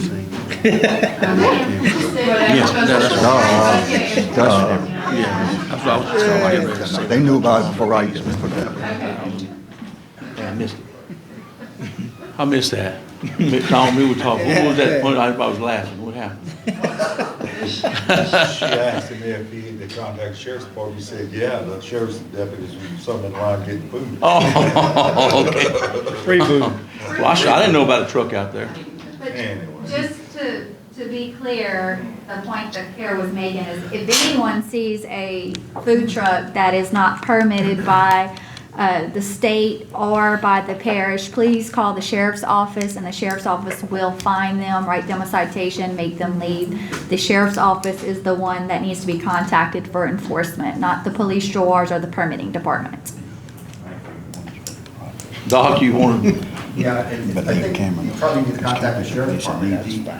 Deputies run it's a donation truck, they need no permit. those donations? I never heard about it. I didn't know there was a truck out there. Was it for a ball team? Well- What was it for? This was the first time they showed up, but they were there. I know when John opened up, probably, I don't even want to guess how much he's done, got invested over there. But, I do know that old Mr. Bobby had contacted me about, he'd scheduled, He's good. Rita to be out there for July the 3rd. And, for that 4th of July deal or something. He didn't know if John was gonna be open yet or not. But I told him, I said, I would rather, John didn't spend a bunch of money, you know. Yeah, Ms. Rita did contact our office a couple of days ago, so. That I told him I would rather, and he says, Scott, whatever you want, you know. And I told him I would rather not, that I would talk to John and rather not them do that. You know, if it was Well, gonna right now affect you have a John. current ordinance for nonprofit that can operate anywhere in the parish being a nonprofit. Nonprofit that's pretty So- vague, our nonprofit deal. I agree with what you're saying, Kara, but the nonprofit thing is very vague. I'll get with him and, cause he knows how Yeah. I feel about it, so. Yeah, I run the little thing on Facebook here for a couple months about people in the Grand Lake area, Sweet Lake, about if you want a food truck, notify us or call the office or call one of y'all. And I had 3 or 4 response and everything. But my deal on the food truck is I can't see anybody in our community that would want to hurt our local businesses by coming in with a food truck. They don't pay taxes. They don't employ our people. They don't have to elevate their food truck. They don't have to do none of that. They come here, make $1, and leave. You know, now I know down here you need them because you don't have stores, but up in our area, we got 5 or 6 different places to eat. We getting ready to get T-Boys is trying to open up there. So we're gonna, you know, want to allow food trucks. I know there's gonna be some people aggravated with us because we're not gonna do it. We're not gonna let it. But I can't see hurting our businesses that help our community, that sponsor our baseball teams, and I never seen a food truck on the back of none of them little kids' shirt. I've seen Browns, I've seen Boone's. No, I can. So, I mean, I know there's gonna be some mad people. But we gotta look at our community, people who help to keep our money in our community. We can't ask our residents or our people to make a commitment and spend a bunch of money and then backstab them on the other side. That's right. I don't want to do that. And you know, everybody wants to, I want a choice where to eat. When I want a choice, I ride to Lake Charles. Well, I gotta say this, I know. Let's just leave Cameron open and. John and Mary Mechanics has been very giving down there. I mean, a lot of people have had benefits and they've done a lot, so. And that goes for Grand Lake. Pat Brown does, he gives to whatever needs. He offers his parking lot up for blood drives, I mean, and now he's back open and full blown. It costs all these guys money to get in business. Always had our parish stuff in Grand Lake. Yeah. You know. We got like 10 different food sources in Grand Lake now. I don't know what else you could get. So you want to move it, we're going to move it to the voting meeting? Yeah, just for Cameron, right? We'll just leave it open for Cameron? That's that kind of how it is right now. Keep our nonprofits. No, it's every year. They can have me Creo or whatever right now. Well, we won't keep our They ain't happening, nonprofits but they can. allowed in Grand Lake. You better sit They back got- and So discuss it. are you, I would just I guess do it the for first Cam. question is, are you ready to vote today or not? Because if We you're got, ready to it's in vote, place till September. They we'll have to do it extended as it an up to add-on. September. September 3rd. I have to go next month though. So July, August. Yeah, you have to move July. So you might want to try to move it forward today then. You can do it as an add-on today, or you can wait and put it on the voting agenda in July. On July meeting. We'll have to get it all squared up like we want.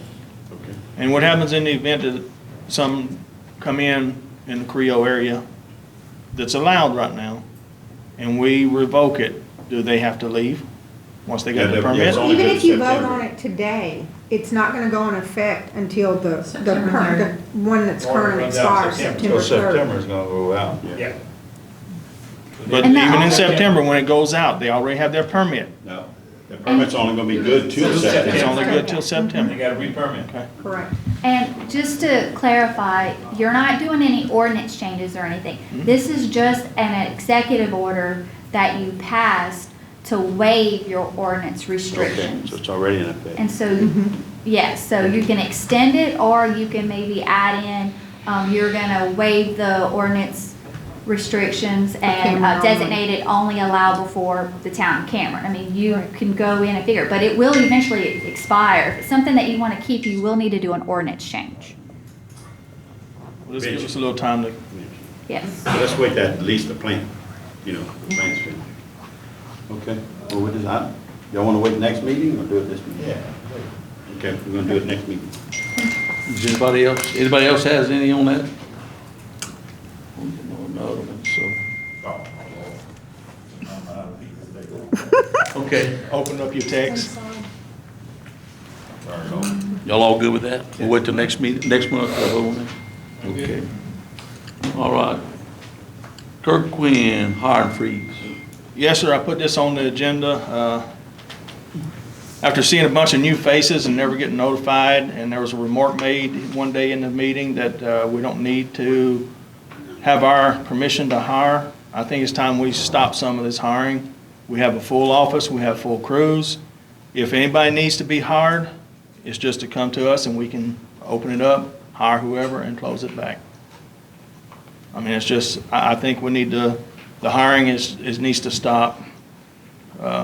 I don't think we need any more people right now. Our office is full, overfilled. I know there's a lot of things going on, Y'all but have all the people y'all need staffed? Yes, sir. We hired everyone in October, and I think I did notify, maybe you were absent that meeting, Mr. Kirk, but we announced every person we hired to the jury and what they were doing. I was notified about Yes, one or sir. two people being part-time, and I'm here now that everybody got hired full-time. Nothing's changed since October except for Maylee Connor, which when we hired her for the long-term recovery group, you guys did vote and give authority to do that. Other than that, everything was discussed and we haven't had any new hires since January. The road crew, we had to replace. That's understandable. That was but that was the last time we hired anyone. But I'd like to go ahead and put just a hire on the freezing. Freeze on the hiring right now. And if we need somebody, we bring it to the jury and we open it up and hire. Yep, and I'll We've go done it ahead in the past, and I don't take know why time we to can't do say it those again. names again in case anyone else, but we hired Hagan Miller.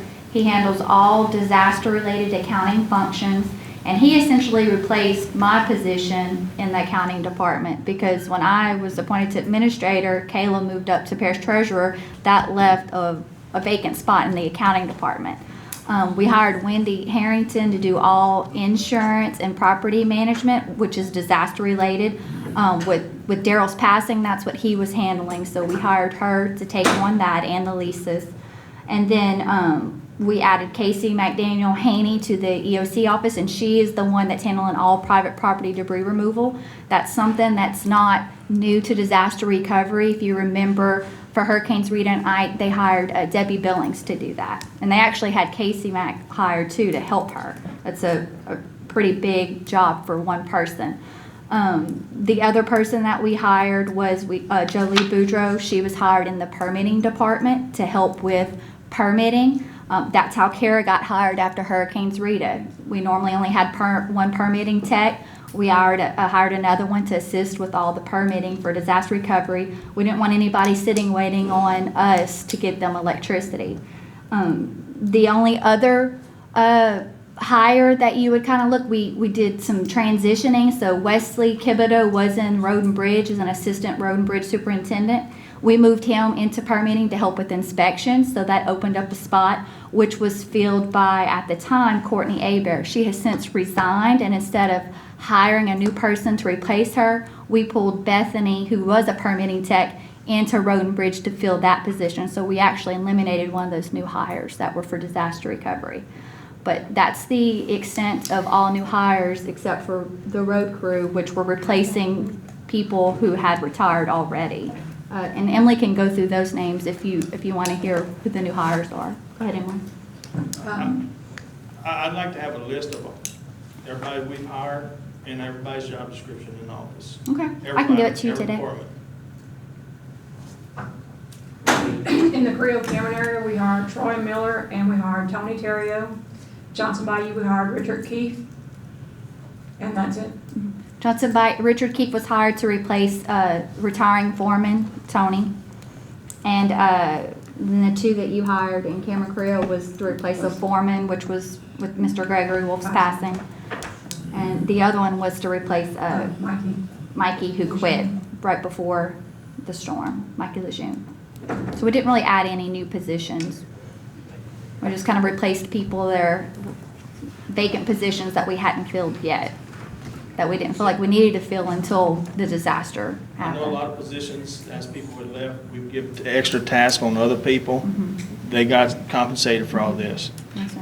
Now we're maybe hiring some people back for some of these positions and taking that duty away from some of these people. That's why I need to see, I wanted to see what their descriptions is. And we do have plans for that natural attrition. So we have two people in the accounting department that are within 5 years of retirement.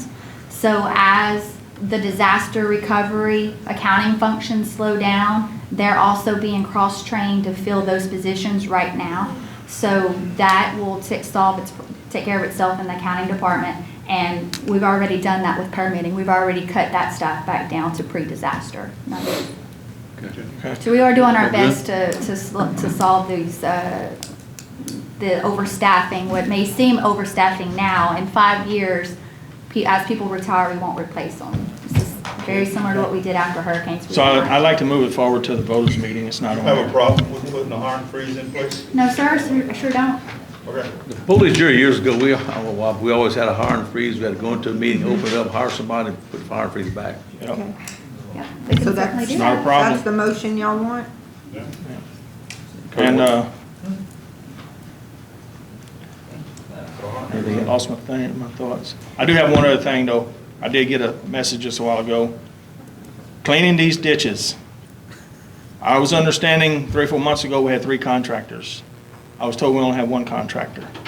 We need another contractor on the east end, because the ditches are getting overgrown. They're growing out of, we gotta get another, I don't care how we pay for it, if it's out of Okay, so general fund. you want to do like a budget allocation to Whatever we hire have a to do. contractor? So where are We need they to at get right another now? Where do we contractor.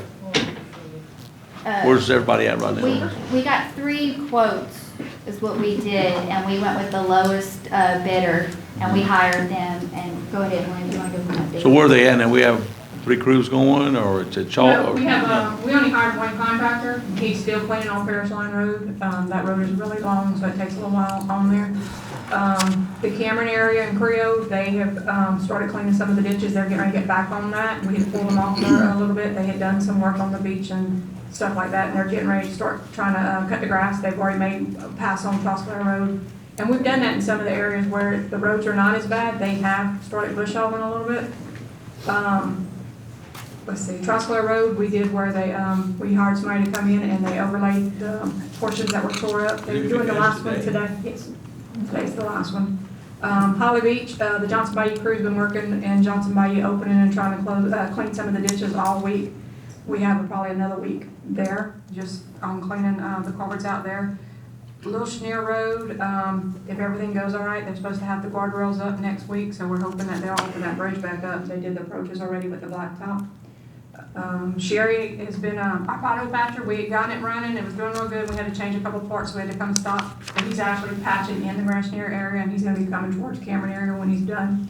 And she's trying to cut some of the grass that's gotten out of hand and stuff. Big Lake and Grand Lake, they're both kind of, they've been pulling employees, moving them back and forth. They've started cleaning some of the ditches, and they're trying to, they was able to bush hog a little bit in both. And we got a couple driveways we have to install, so we have to get that because it's brand new places, and we do the installation for them. Hackberry, they're working on changing out some cross culverts underneath some of the Parish roads that were rotten. And in Klondike, they grade the roads and they're cutting grass. How about culvert cleaners, actual culvert cleaners? Do we? We have one, the other one is in the shop and the pump has to be replaced. The problem is they're trying to get me a quote to replace the pump. And I did reach out to see about purchasing another one, and he's gonna get me the information where I can kind of get with Katie. Because of the price of it, it's like over 60 and stuff like that. We possibly might be able to piggyback and be able to purchase it. We may not. It just kind of depends on the paperwork. Everything has to be finalized. We gotta make sure we're doing it right. I've called around and to try to rent one. I'm not having no luck.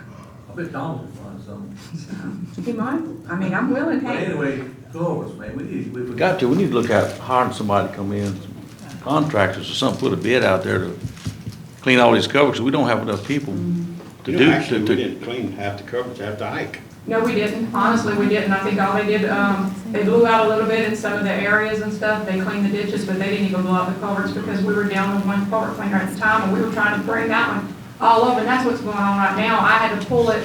Greg was using it. I pulled it, sent it to Cameron for James to use it. James didn't even get to use it because I had to bring it to Holly Beach and do it there. We pulled it from there and brought it to Klondike, and it's actually come back to Holly Beach. I think we need to hit it. I think we need to consider hiring a contractor to come in and. Oh, I call it the beach, but it's not. It's, people that live there. It's cleaning culverts, opening up the culverts and man. Where at? I call it beach. No, I'm talking about Rutherford Yeah. Beach. Oh, Rutherford Beach, I'm Are we sorry. doing anything over there? We had went in and started cleaning and stuff, and then we got a lot of crazy weather and stuff. We have to install a culvert, try to let some of the water drain and stuff like that. They do go once, twice a week, depending on the trash and stuff, and empty the barrels that are there. We don't, And do you have a specific question? I mean, I'm not No, sure if no, I'm I'm answering you not- right or not. I don't know how many residents out there in Myrtle Beach, I've been down there here the other day, there ain't too many. I know in Grand Lake, we got a whole bunch of people up there that their stuff is messed up. So I don't think Rutherford Beach, to me, is a big priority on the one or two residents down there versus the 1,500 or 2,000 that we got in Grand Lake to get. Yeah, but that Joe, done what your first. crew, you got your crews up there? Your crews work, is your No, crews I'm talking working? about anything, the cover cleaners or anything. We got a lot of people up there. There's not that many down here. And I understand we need to get it done down there. I don't have a problem with that. But I have a problem with coming down here and doing a lot of work when we got all the residents up there, they're covered. Well, that's stocked up, that's they're our flooded. crews doing that though. Huh? That's our crew down here doing that. That's not taking nobody from you though. Yeah, I don't know who's doing it. I'm just saying. I mean, if We you need gotta help. take some of these guys down. We need to get hire up here somebody, we need to help. hire somebody to come in and do cover cleaning. I mean, something, we, you know, More we about need to work covers, on this more about too. We got a lot of people in our More about area the that's in ditches. a bond. Ditches too. Ditches are more important right now. Oh, we had another one on. You put all the people Sorry? you want. I'm doing hire 2 or 3, but I mean, Cover cleaner? No, it's not ordered.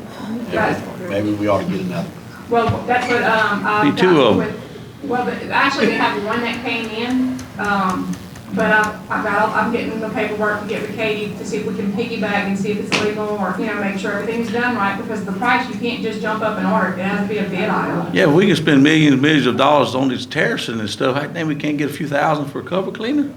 Well, you have to do the bid item, you won't get it for You another know. 3 months, you gotta advertise the bid, get the quotes in, it's gotta be a sealed If- bid there. let's do it. Hold on. $67,000. Hold on a second. We can rent one. No. In the meantime, You my missed it. point being is, if it's an emergency item and we need it, we ought to get it. There ought not be nothing holding us up, no red tape. No, not Well, I've called around so far, I've called 2 different places, and they cannot get me a cover cleaner to rent right now. Okay. That better be something in Houston or somewhere, bound to be. They need to have one in each district. Remember, pull that wagon. You're right, I'm pulling it in less than 3 months, I get to sign up for drive. So it sounds like we're buying 5 more culvert cleaners, At least, 15, how many we need? but don't hire nobody. One for each district. We're not hiring anybody to run. Contract them out to clean the culverts. We Keep will contract hands. see if we can find a private contractor to give us a quote to follow when the crew's cleaning and digging their ditches. I think they- Come behind them and maybe clean the culvert. I think they're gonna catch up to the cleaning and they're gonna be sitting there That's some of waiting. the And I problem. think we ought to prioritize these areas and hire a contractor if we're gonna do that and let them come in and know what cover they're going to clean out. Right, because if you do that and you get all They're your ditches dedicated. clean, if we can find more cover cleaners than one, then our crew can come back behind Yeah, them. they And then can- that way, as they they can get caught catch up, up they go on cut that. grass. You get caught up, go cut grass, because you're gonna pass them up. So, but we do have that one contractor who we added to help with the Big Lake and Sweet Lake Road crew to dig. We put them on Parish line digging south, so Big Lake supposed to be digging, Sweet Lake's supposed to be digging, and they're supposed to meet up. We extended that current notice to proceed. We had initially allocated 21 days. We just extended it for an additional 14 days because of the rain to help. And like I said, and like Ms. Emily said, each road crew is responsible for digging in their own district. If they have ditches that need to be dug, or you're seeing that they're not keeping up, we can certainly hire private contractors to go help them, but, right now, it seemed like the only trouble areas were Grand Lake that needed help, but if Hackberry and Johnson Bayou needs an additional crew, Klondike, Lowry, I think we had some residents call asking when we could get over there, we can certainly hire them, it's just gonna cost extra money, we're looking at. All I'm saying is, when this time runs out with the contractor we got, if we still need them, y'all need to come tell us, Yes. okay? So that we can extend that if we need to. Okay. Yeah. But I still think we need to hire another contractor to help in that Grand Lake area. Because the grass, the weeds are so tall, and they got a bunch of big snakes in there. We got, the grass is bad. And they got so much trash in the ditch, you can't put one of our bush hogs in there right now. And we have a machine rented and pulled a road crew that digs all day long the drainage laterals in Grand Lake to help. He's been digging for 2 months straight.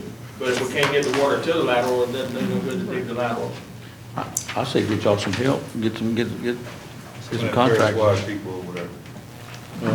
Parish-wide people, the three I have are, two is on each lateral, one's on a lateral here, one's on a lateral Big Lake, and Dwayne's on the Pottle Valley. That's all the Parish-wide people we got? How about some of these, building people, cleaning people? You don't know how to cut grass? I've got one cleaning person right now. All three buildings. Easily. Who are we talking about? Facility maintenance? About nobody, I'm just They talking only got about one person that don't person know how to to cut paint grass. these 3 buildings? Right now, I have two of my cleaning ladies are off on, one's on workers' comp and one's on sick leave. So I have one lady cleaning all 3 buildings. You're not taking my cleaning person. No, he's talking about the guys I cleaning don't up know what I'm outside. talking about. Oh, you just Oh. talking. Grant Gilbo. Is that who you're talking? So he was one that, I'm glad you brought that up. He was a new hire. Nobody.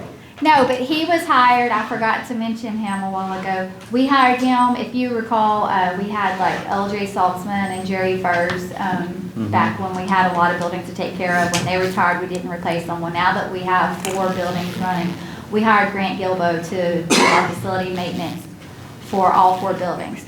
So he keeps the grass, he's gonna be cutting the grass, keeping the landscaping up, trash on court days mainly.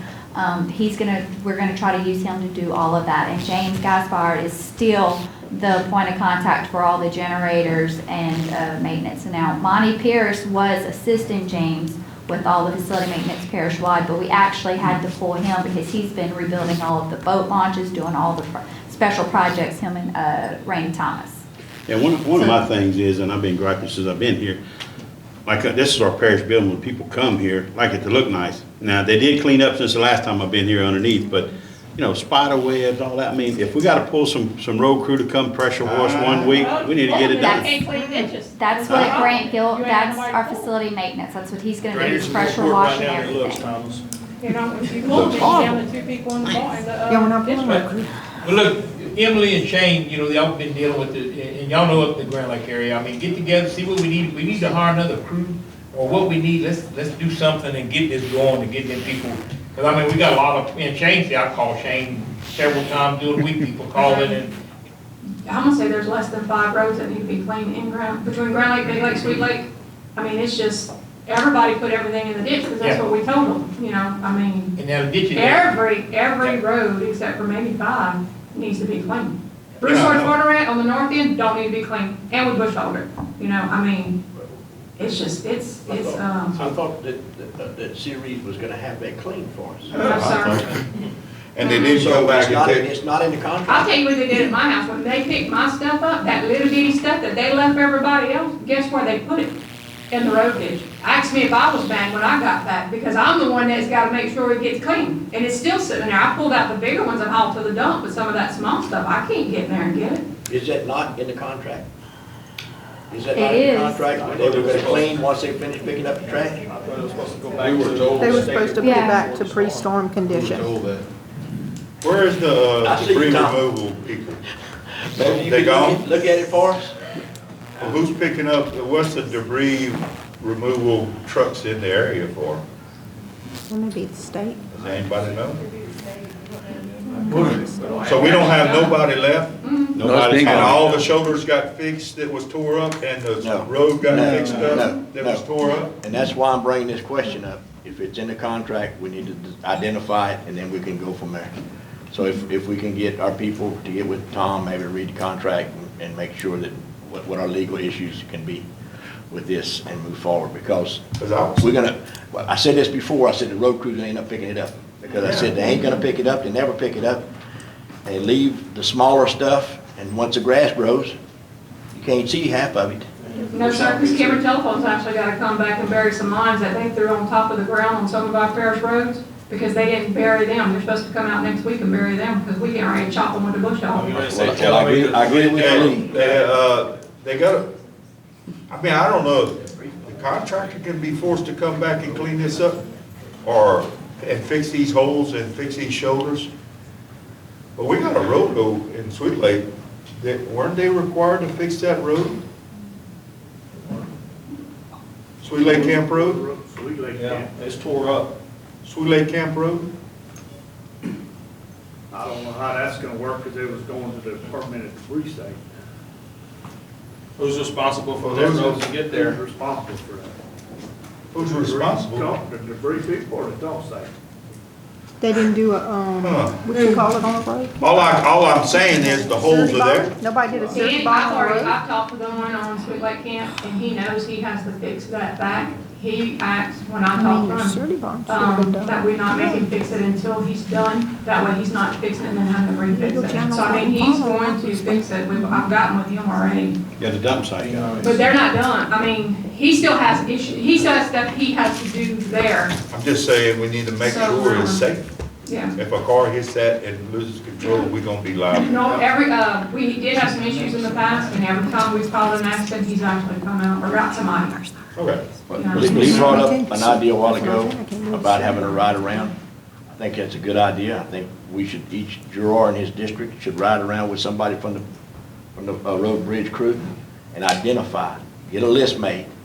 And then we go to the contract. If the contract says they're gonna clean it, we're gonna make sure they clean each one of those spots. We gotta start somewhere. I think it's a good place to start. I thought Series has done a shabby job from the get-go on everything they've done. We need to see about they can come in and clean the ditches. Where we at on the private property debris removal on that, what we have left, the private property debris removal? Well, we still are The ones that taking- signed up and where Yeah, are we we're at just on taking the applications right now. We're actually gonna go through and identify some property of our own that perhaps that we may need to get some tree removal, stump removal out of the right-of-ways. But right now, we don't have a set application closure date.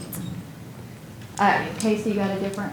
No, Casey stepped out, but there's roughly 80 people that have signed up so far, and Casey and I went and met with people in Grand Lake at the library the other day to help them if they didn't have a means to do it, if they didn't have internet or a computer. We have not set a deadline for that, so I think there was some miscommunication that's been put out there recently saying that people need to hurry up and get all of their stuff in because it was fixing to end and people were gonna start cleaning up. We do not have a contractor to do that because nothing has been approved at this point. So we're trying to get everybody to go ahead and apply so that we can get the data together and get the numbers together to apply for FEMA to reimburse us for that. So there is no deadline set right now. People can continue to sign up. Yeah, what I'm asking you. Good, but when will it start? I mean, look at Creole over there. I mean, I know, as soon to as Sore we Island have come in there, enough to submit and that's what they're waiting to on is, FEMA so that we'll know we'll be reimbursed, or if we know if the parish can handle that expense, then we'll be able to give an end date and then go out for bid for a contractor to pick up. I think we need to make a better push of notification of the service that we're trying to get people to apply for, because I We've still been think pushing, and there's, our phones have been nonstop, so people know. so they They do know. are applying. Absolutely. Okay. It's I just- usually on the website, but people have to understand, not everybody's gonna get accepted. No, we're not discouraging anybody. You apply what kind of debris you think needs to be removed, we will apply and apply for it. But everybody's under the assumption that everything's gonna get approved by the government. Now, whatever doesn't now, depending on the cost, the jury can pick up the cost. But it's real cost on debris removal. So we encourage anybody, no matter what it is, vehicles, trees, demo, whatever. You got, we got Chad Corville called about Miami, they got stuff scattered on Mars. Most likely that won't get approved, but we encourage them to apply anyway and let FEMA look at it. So we make sure that everybody knows, they go ahead and put in for it. Right now, it is not a guarantee, but we want everybody to apply. But just keep in mind, it is storm-generated debris. So if you go and clear out your pasture and cut down trees and stack them up, that will be ineligible. It has to have been debris from, directly from the storm, not private property improvements. Right. Thank you for saying that. Keep it rolling. Sounds good. I think that's, the cores. One question since they brought that up. Go ahead, Tom. That trash that's up in like in Grand Lake, that was just a place for us to bring it. We still have to pay to dispose that, right? Or do away with it? There's a big old pile there. Yes. Supposed to bury it. Huh? Bury it. Oh, he's gonna bury it there? Approved. Okay. Approved to bury it, yeah. Yeah. they didn't pay for him to fix the road if he had to haul it somewhere else, you know what I'm saying? Like Lake Charles, they had to haul it. Okay. We got, Mr. Marco, we passed him up a while ago? No, so he's gonna talk about an agenda item. On the agenda, we have a change order for Little Florida and a substantial completion. Oh, the review, after the review agenda, okay. So he'd like to go ahead and present that to you if you guys are ready to review the agenda. Yes. Okay, review agenda, then we got Mr. Marco and then Mr. Tom Barrett. And then Brother Ryan, will speak to. And Scott, I'm gonna have to fill out a card as well for Mr. Scooter Trustlayer. He's Okay. gonna, just give a little rundown on the proposed project for the Mercantile Basin Inundation Project. Okay. Again? Well, I mean, That's what we're looking at like. it's a $25 million project, so we're gonna talk about it a lot. Okay. So are we ready for agendas? Are you gonna do Tom and the other one first? I didn't get no stimulus. Do Tom and, The green card, before you do review agendas. they go back on. You gonna go over that you gonna go over that contract with us, Tom? Line by line, sir. You ready? Well, let's start there. So, any issues with series contract, if you inspect your area, however you do that, let the staff know. Katie will send me the contract and I'll ask that she itemize what it is that we're looking for and to enforce. And then I'll see if the contract provides for that enforcement, and we will take it and run with it and keep you informed and go as far as you want to go in enforcing that contract. Absolutely. Thank you. All right. I want to, if Brian, please stand. Brian Araby is one of our new assistant DAs. Some of you met him earlier this morning, but I wanted to introduce him, and he'll be helping us and helping you. So he's available for helping us with maybe that contract with Siri. Thank you, Brian. Thanks, Brian. And just to let Mr. Quinn know, and some of you may say, well, wait a minute, Tom, now you've got 3 assistant DAs. Historically, we've had 2. The payroll of the DA's office at the end of this year will be less than it was the year before, even with 3 DAs. And you say, how do you make that happen?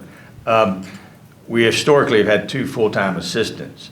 I took one of those positions and divided the money between Mr. Cassidy and Mr. Araby. Their roles are somewhat limited. I don't expect them to do everything as Chelsea and I do, but that's how we do it. And in the end, our payroll will be less. And plus, I've coordinated with the school board to contribute to our payroll as well, $24,000 a year again, which would You gonna submit a change order for that? Nope, I've already put that into place. So The hiring freeze now? yeah. So we are fully staffed at this point. So I just want to remind everyone that in Creole this afternoon, Lions Club is putting on a party, and we'll have music, steel shot, and we'll have beverages and water and cold drinks and jambalaya, complimentary of the Lions Club. And Mr. Canick, who just left here, Mr. Boryak and Mr. Laverne has some input in that jambalaya.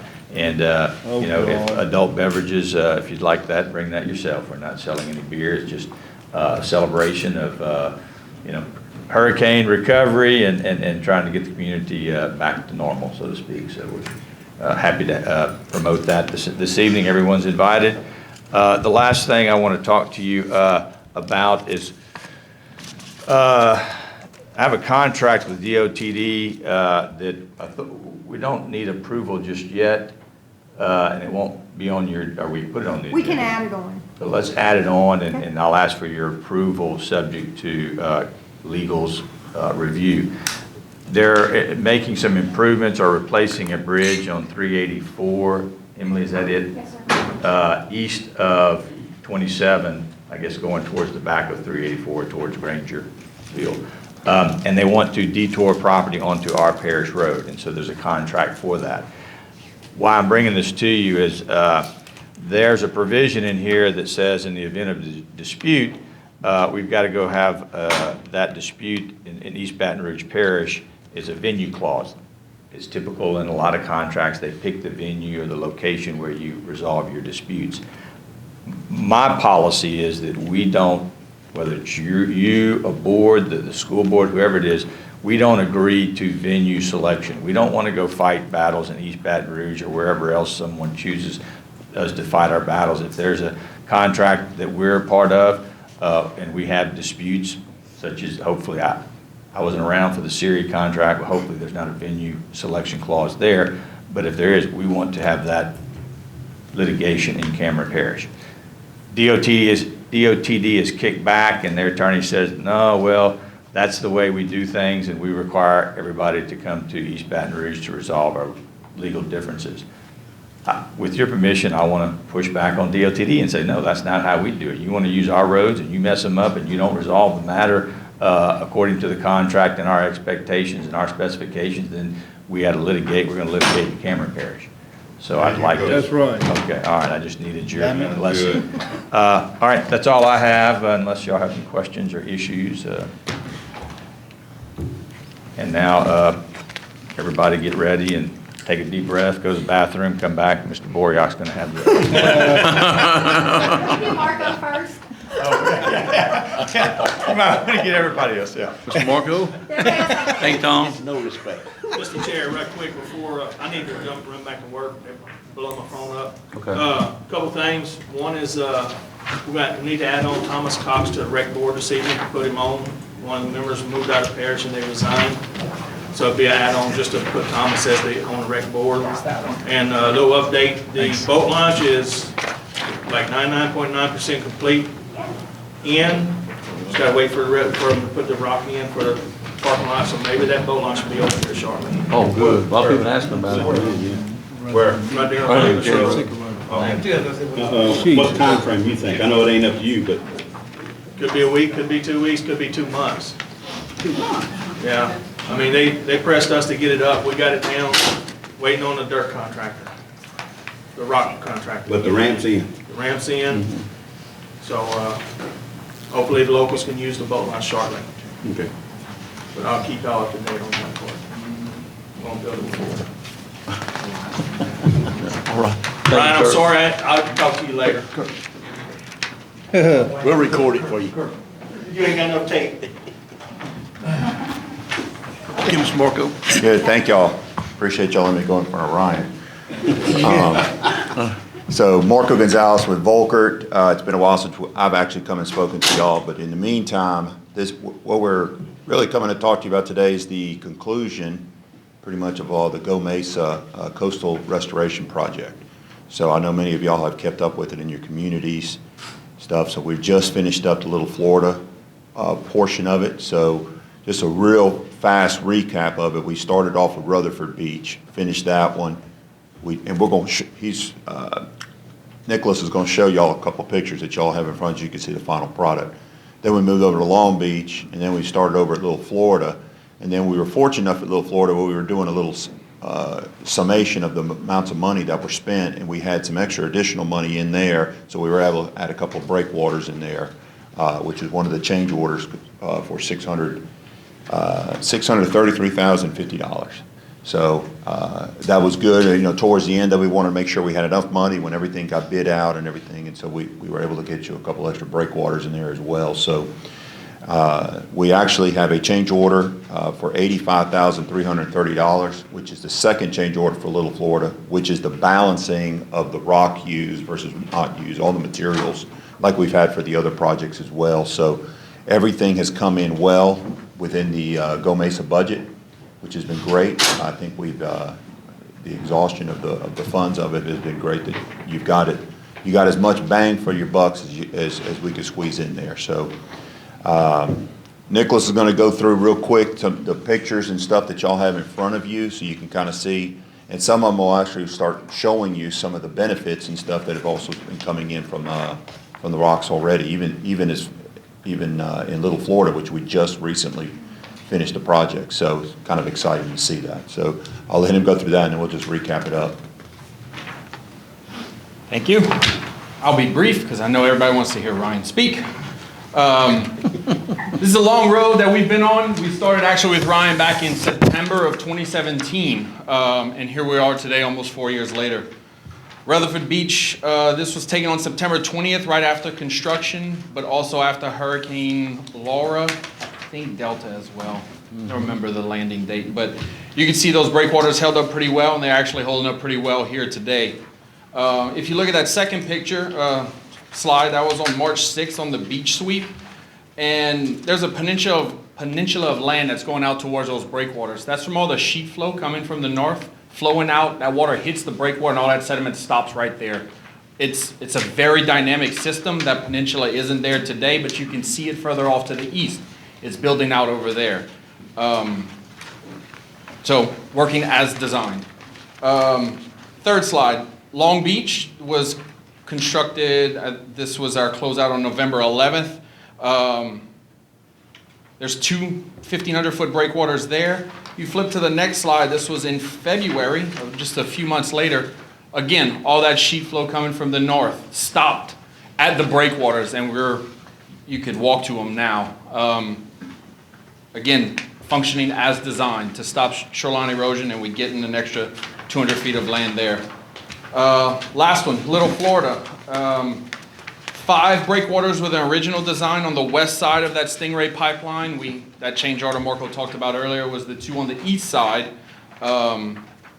And these function a little bit differently. As you can see, those little circles you see on the beach, they call those tombolos. And those breakwaters were designed to keep the shoreline at equilibrium. Doesn't go back, doesn't come forward, just stop it right where it's at. Barring a hurricane, we should be good there, but once a hurricane comes and swipes the land of all its sediment, all bets are off.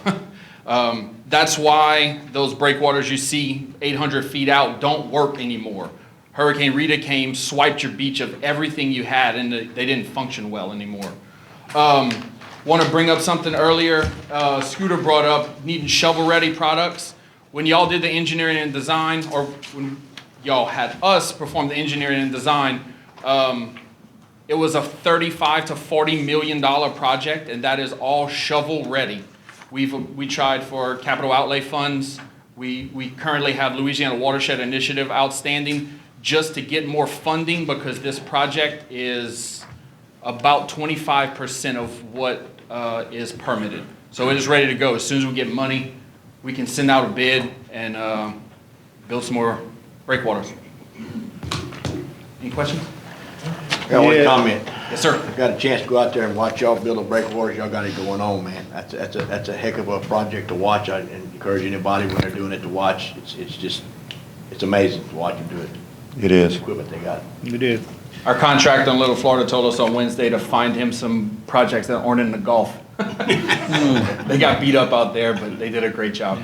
And making a tremendous difference. Yeah. One statement. We got a call from Mr. Great, yeah, about the, what was that, tower? What was that, the tower that's right there by his house? The pipeline. The pipeline? I know some, you wasn't here. Florida? Energy Yeah. transfer. Yeah. Yeah, the energy transfer thing. Hopefully that's gonna fill that back up right there, where that's at. I mean, looking at it right there. I don't know if it's gonna build the beach up that much. It's supposed to stop the beach from eroding. Now, there will be periods where it will build up and periods where it will go down, so, Yeah. I still think they need to lower that pipeline. I don't know if they're still gonna do it. They are still in the permitting process, so should be issued any day. Our firm is More actually than permitting the lowering. So yes, they are in the process of getting all the permits in place to lower that pipeline. Not getting your business, I'm just telling you. I understand. He called this morning, or we actually called him, because he had made a request, so. Well, they understand the squeaky wheel gets the grease. They want to get it lowered, and if they don't continue to make some noise, it'll get deprioritized. So, Yeah. I encourage them. Thanks, guys. Anybody else? Any other questions? Well, we want to thank y'all for this. This will be the last time we come up unless y'all. Hope we can find some funds. more It'd be money. great. It would be great. So, Ryan started us off. I want to say thank you to Ryan, and obviously Kara and Katie have taken the reins from it. Everybody's been a pleasure to work with, and pleasure to be down here in Cameron. So, look forward to doing some more. Us too. Thank y'all, man. Thank y'all Good to very be much. back home, I promise you. What I'd like to do is just run through a few of the bills that I think are important to the parish. And I'll wrap up with some project money and some state money that's coming. Some of them have already been mentioned, but just to run through them briefly. First of all, we had around 1,200 instruments that were filed this session. It was a fiscal session, so there was a big focus on tax reform. Some of those measures have passed, and so everything we talk about today is all predicated on what will happen with the governor's veto authority. He'll have some time to read through the bills and determine either what can be vetoed or exercise line item veto authority. But there are a few constitutional amendments that did pass that I think are important. One of them being we're going to lower the personal income tax rate in the state for all taxpayers. That is also tied to removing a federal income tax deduction for state taxpayers that is currently on the books. Right now, our numbers are tied to DC. So when DC increases taxes, that deduction is increased here, so that lowers our state income tax revenue. And all that does is put us at Washington's mercy. So our numbers would fluctuate. So we want to do away with that and kind of get some consistency with the personal income tax. The franchise tax. So right now, your small businesses from $300,000 of less, if they have $300,000 less of capital, they are taxed on that. We move that to zero. So if you have a small business that has capital as part of their business between $0 and $300,000, they will pay no corporate franchise tax. If this constitutional amendment, basically it was a regressive tax. You're basically taxing businesses who are trying to have supplies on hand. So any goods and services that you had sitting on a lot or at your yard waiting for the public to come, for the consumer to come back, you won't be taxed on that between $0 and $300,000, which does away with the corporate franchise tax basically for 85% of the filers in the state of Louisiana. I thought that was pretty important. These are all constitutional amendments, so the public will still vote on these, okay? The streamlining of the sales tax, state sales tax. Right now you have an inordinate amount of local taxing entities that collect sales tax. What we're trying to do is have one area in Baton Rouge that would collect the sales tax and then remit payment to each one of the parishes. There was some concern from local government early on that the individuals would lose jobs in local sales tax offices, that they would lose the auditing function. Those have been resolved. They worked through this issue over 3 years. And so that is going to go before the voters as a constitutional amendment. Basically, at the end of the day, if you bought something on the internet, sometimes you remit sales tax. Sometimes you don't. I'll use an ice box, for example. If you go to Lake Charles to buy an ice box, you're remitting sales tax right then and there, okay? That local business is employing people. It has a facility there. They're remitting sales tax. They're remitting property tax. That internet company, they're just shipping it to you. So you're basically incentivizing individuals to do business on the internet and not go and work with your locals, because your locals have to charge that tax. So that cost may be higher right off the bat. So we're doing away with that to put everybody basically on an equal playing field. Again, that's a constitutional amendment.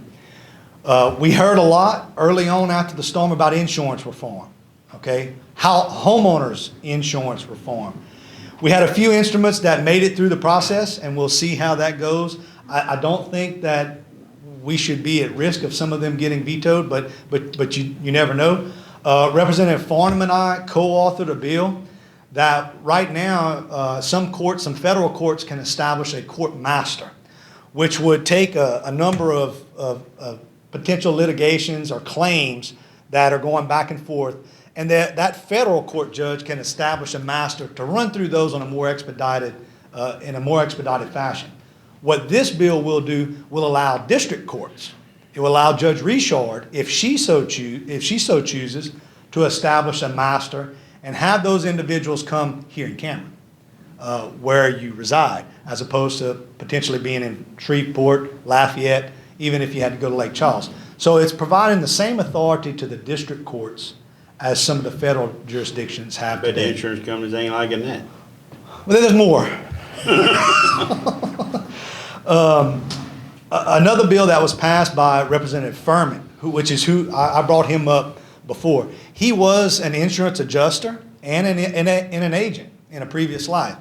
And so he serves on the insurance committee. He and I talked about which one of us would file the bills, and it's his area of expertise. So he ended up filing two instruments. One of them, we heard about the adjusters, the issues with adjusters and changing the number of adjusters, 7 different ones.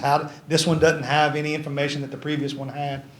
And so what is in the law is 19 professional standards that currently do not exist that all regulate adjusters and how they're certified and how they're licensed.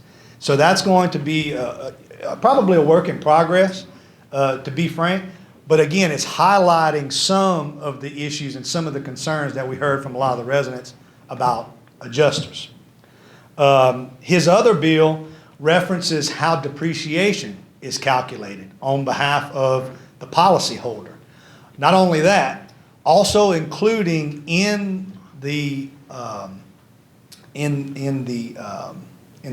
policy or in the payment overhead costs of the contractor, which we know what happened with COVID. You had an issue with the supply line, you had an issue with employees, and it was just difficult to find a contractor. Once you found the contractor, you couldn't find the supplies you needed. So that overhead was not calculated in those adjustments. When you get many of the settlements didn't include, well, I didn't know I wouldn't be able to find PVC pipe or lumber or a sheet of plywood was going to go up 300%. You know, those are unexpected circumstances. Some of our coverages, as we were told, did not include those increases. This bill would force the companies to include contractor overhead, adjust how they calculate depreciation on your individual premium and your individual policy. And then there was one thing.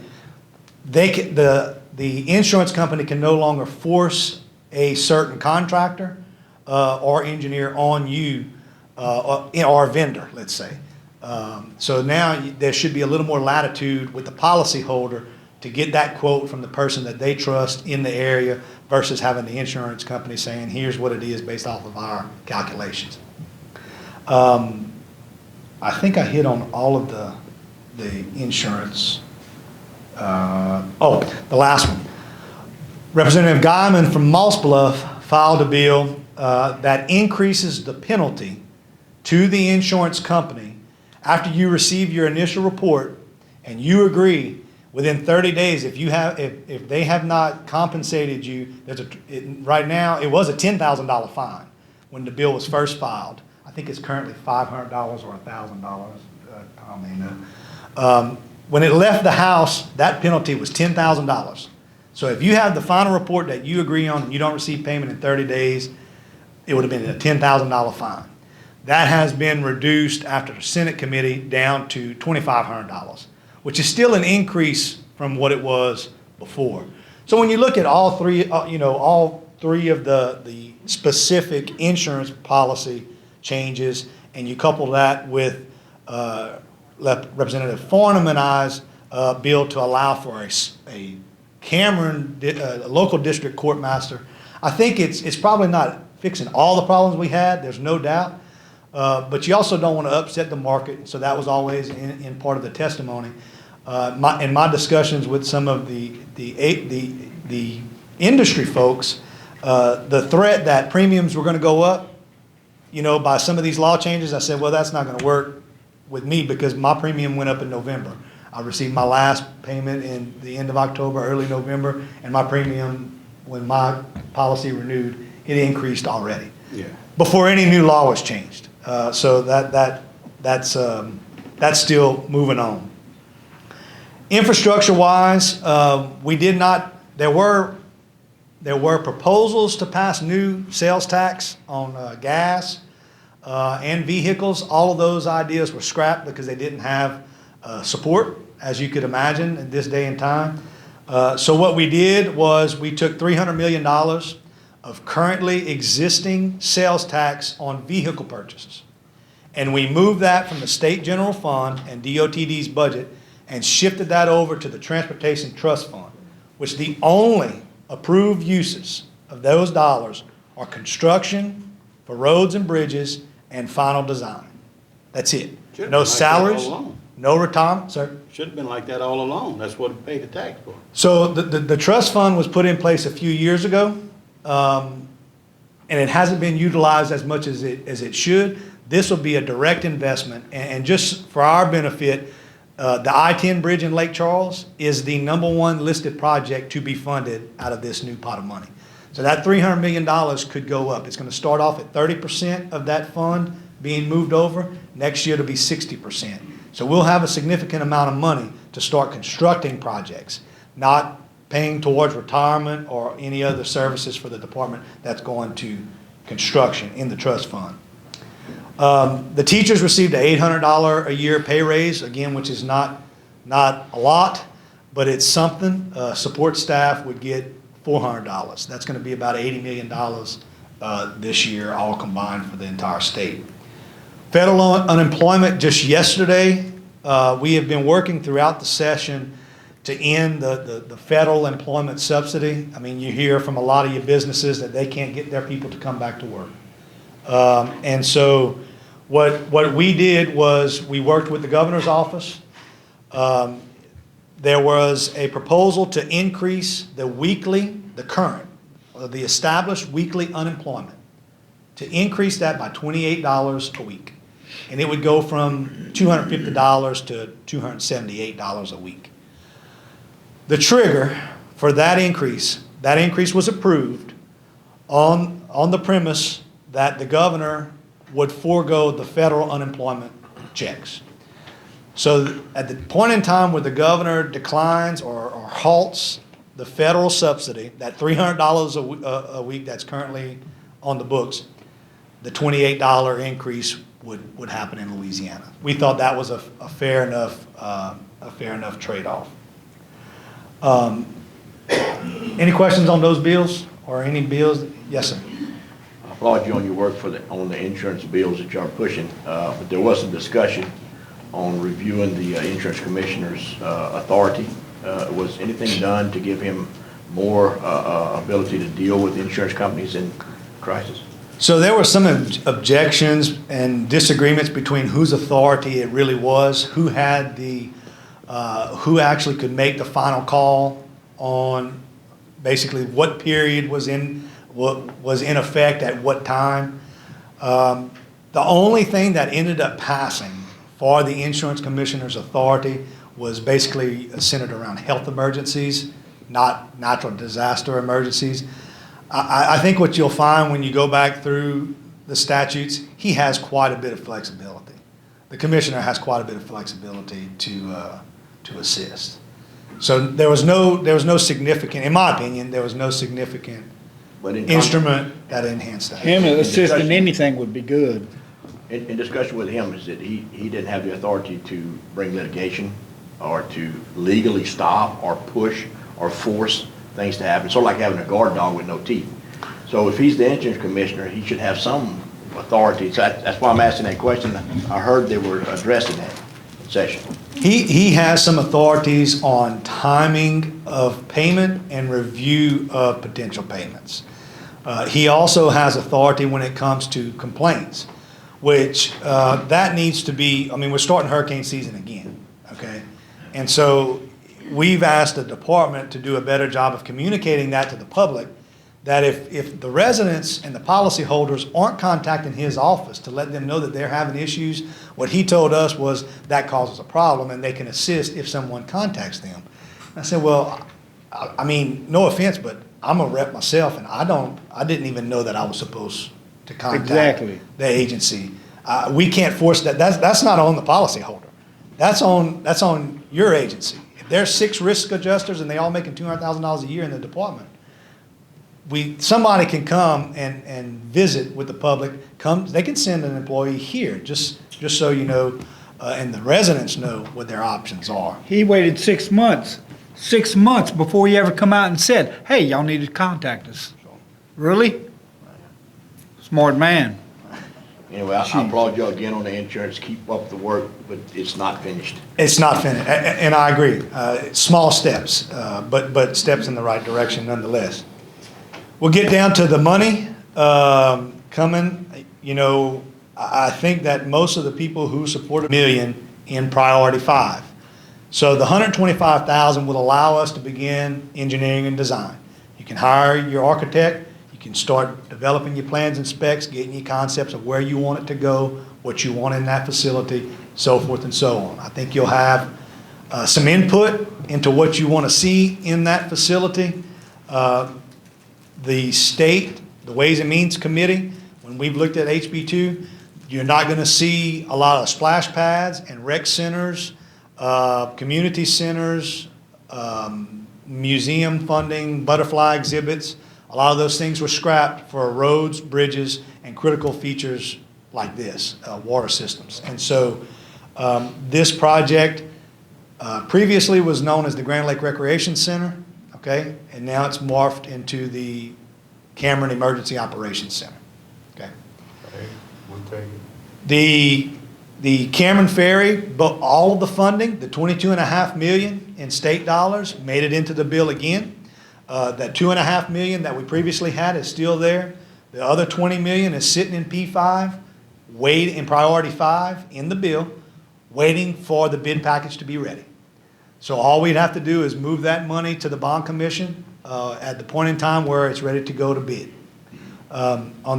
Just to note on that, Cameron Ferry number 2, I'm told, should be back in service in August, which I think will help, relieve some of the congestion that we're seeing on both sides of the river, and that's the big ferry. It's still undetermined if we'll be able to keep a standby. We, of course, are going to make that request, and I would like for the police jury to adopt a resolution maybe in July, requesting that some consideration be given to have that on standby. So I think that we have held the line on that and are making progress with the ferry, but that's a total of $22.5 million. Cameron Waterworks, number 1, we all know the issues that they've had here. They've already received $25,000 in cash to get through permitting and design to make improvements to their system. They utilized $50,000 in cash in the disaster supplement from last October to begin working on the water tower. If you've seen it screened off, that's basically what was going on there. We have another $475,000 in priority 5. At the point in time when the project is designed and ready to go construction, we make the request to the committee that I serve on to move that money forward. Well, who's going to do that? Who's putting up the design? The state? The district. The For district ferry? handles the design, yes. Okay. They handle all aspects of engineering and design and permitting. You need to get rolling on that. Yes.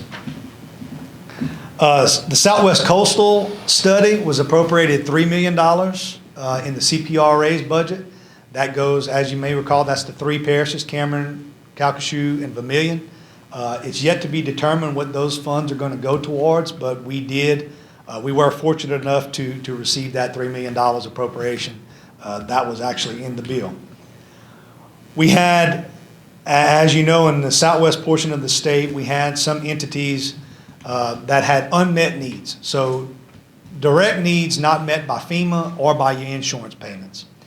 It was a discussion with leadership of both chambers that the focus would be on education, because that would be easily justifiable, that we could have some cash appropriations to lower and higher education. For us, the Cameron Parish School Board will receive $700,000 in a cash payment that will go to meet some of the needs that they had that were not taken care of through insurance and otherwise. And that is just a direct appropriation from the treasurer, the treasurer's office. Senator Abraham played a critical role in getting that funding allocated in his role on the Senate finance staff. What we are going to do as a delegation is we did not want to have more line items with Cameron Parish on it in that supplemental bill. So we increased that amount. The initial request was for $600,000. The state increased that to $700,000, and what we're asking is for $50,000 of that appropriation that would go to the school board be allocated to the casket retrieval effort and reinterment for the parish. So we're going to have to work through the CEA between the police jury and the school board on how that money gets here. But we did not want to fight for another $50,000 in a separate line item to kind of to have people and other representatives raise their eyes and say, well, they're getting more appropriations. So that would be in that same line item. When you combine those funds with the $34 million that we received in February and March, the $9 million for HMGP that came from the state earlier this year, and the $25 million that's ongoing for the Mermentau River project, for Cameron Parish, that's $63 million that we've received since January of 21 in state funds, all in state funds. And so I think that we are still trying to compete. We're not giving in.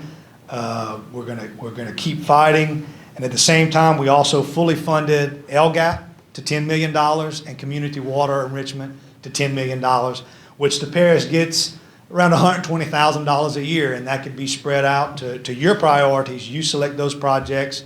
That can go to roads and drainage, and that can go to water system, water meters, quality water, and access to water. So those funds were appropriated before the end of the year. I think the staff needs to close out some of the grants to be awarded. At least I saw a letter that said that, but I think they're on that effort.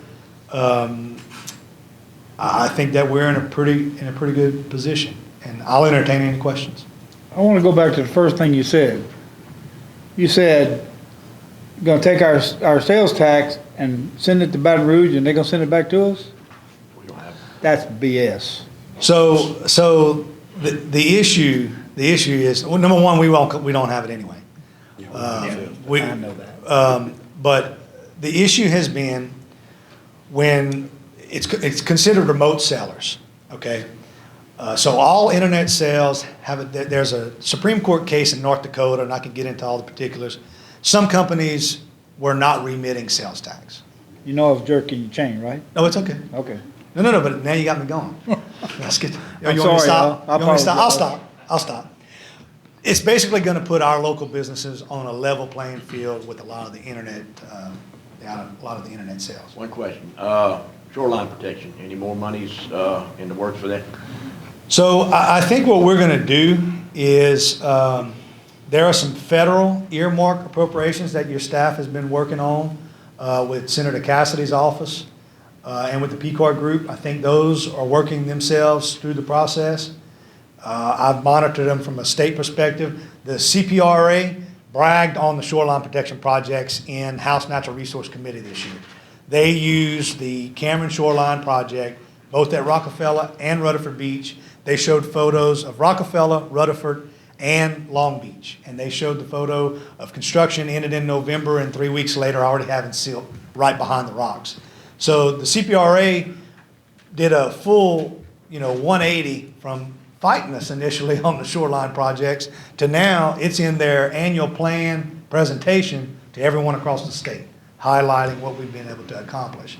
To answer your question, the state funds are not there, but I believe what we need to start doing on drainage projects and water control structures, shoreline protection being one of them, included in that to me, we need to start submitting those to capital outlay. And we need to start getting those into HB2 and utilize another funding source outside of the typical supplemental bill or wait on surplus cash to be in Baton Rouge for an appropriation to go to the CPRA. So I think we need to take that first step as a parish and submit those projects before this September, October. Turn those projects in, get them in the queue, because our brothers and sisters in the southeast side of the state get drainage pumps funded. They do some. People idea, it take 5 years to get a building approved, and we working on water control structures. Ain't no tell, this is our first step. Ferry, man, ferry, that's the main thing. 56 years. Multi-billion-dollar plants on each side of the river. I mean, it is what it is, unfortunately. And we still have so many more issues that we can't even begin to discuss. I mean, we've had infrastructure discussions with DOTD. At the administrator's request, we asked the secretary to work with us on a couple of significant issues, one of them being elevating 27 north of Hackberry. We've been getting calls from Mr. Fountain, but also residents in the area. And so on Tuesday afternoon, I did visit with the secretary. His staff made note of it. And what we're going to do is make sure that we have that formal request in for the Highway Priority Program dollars again this year. But now it will be noted, because there may be an opportunity. You go back to how long it takes.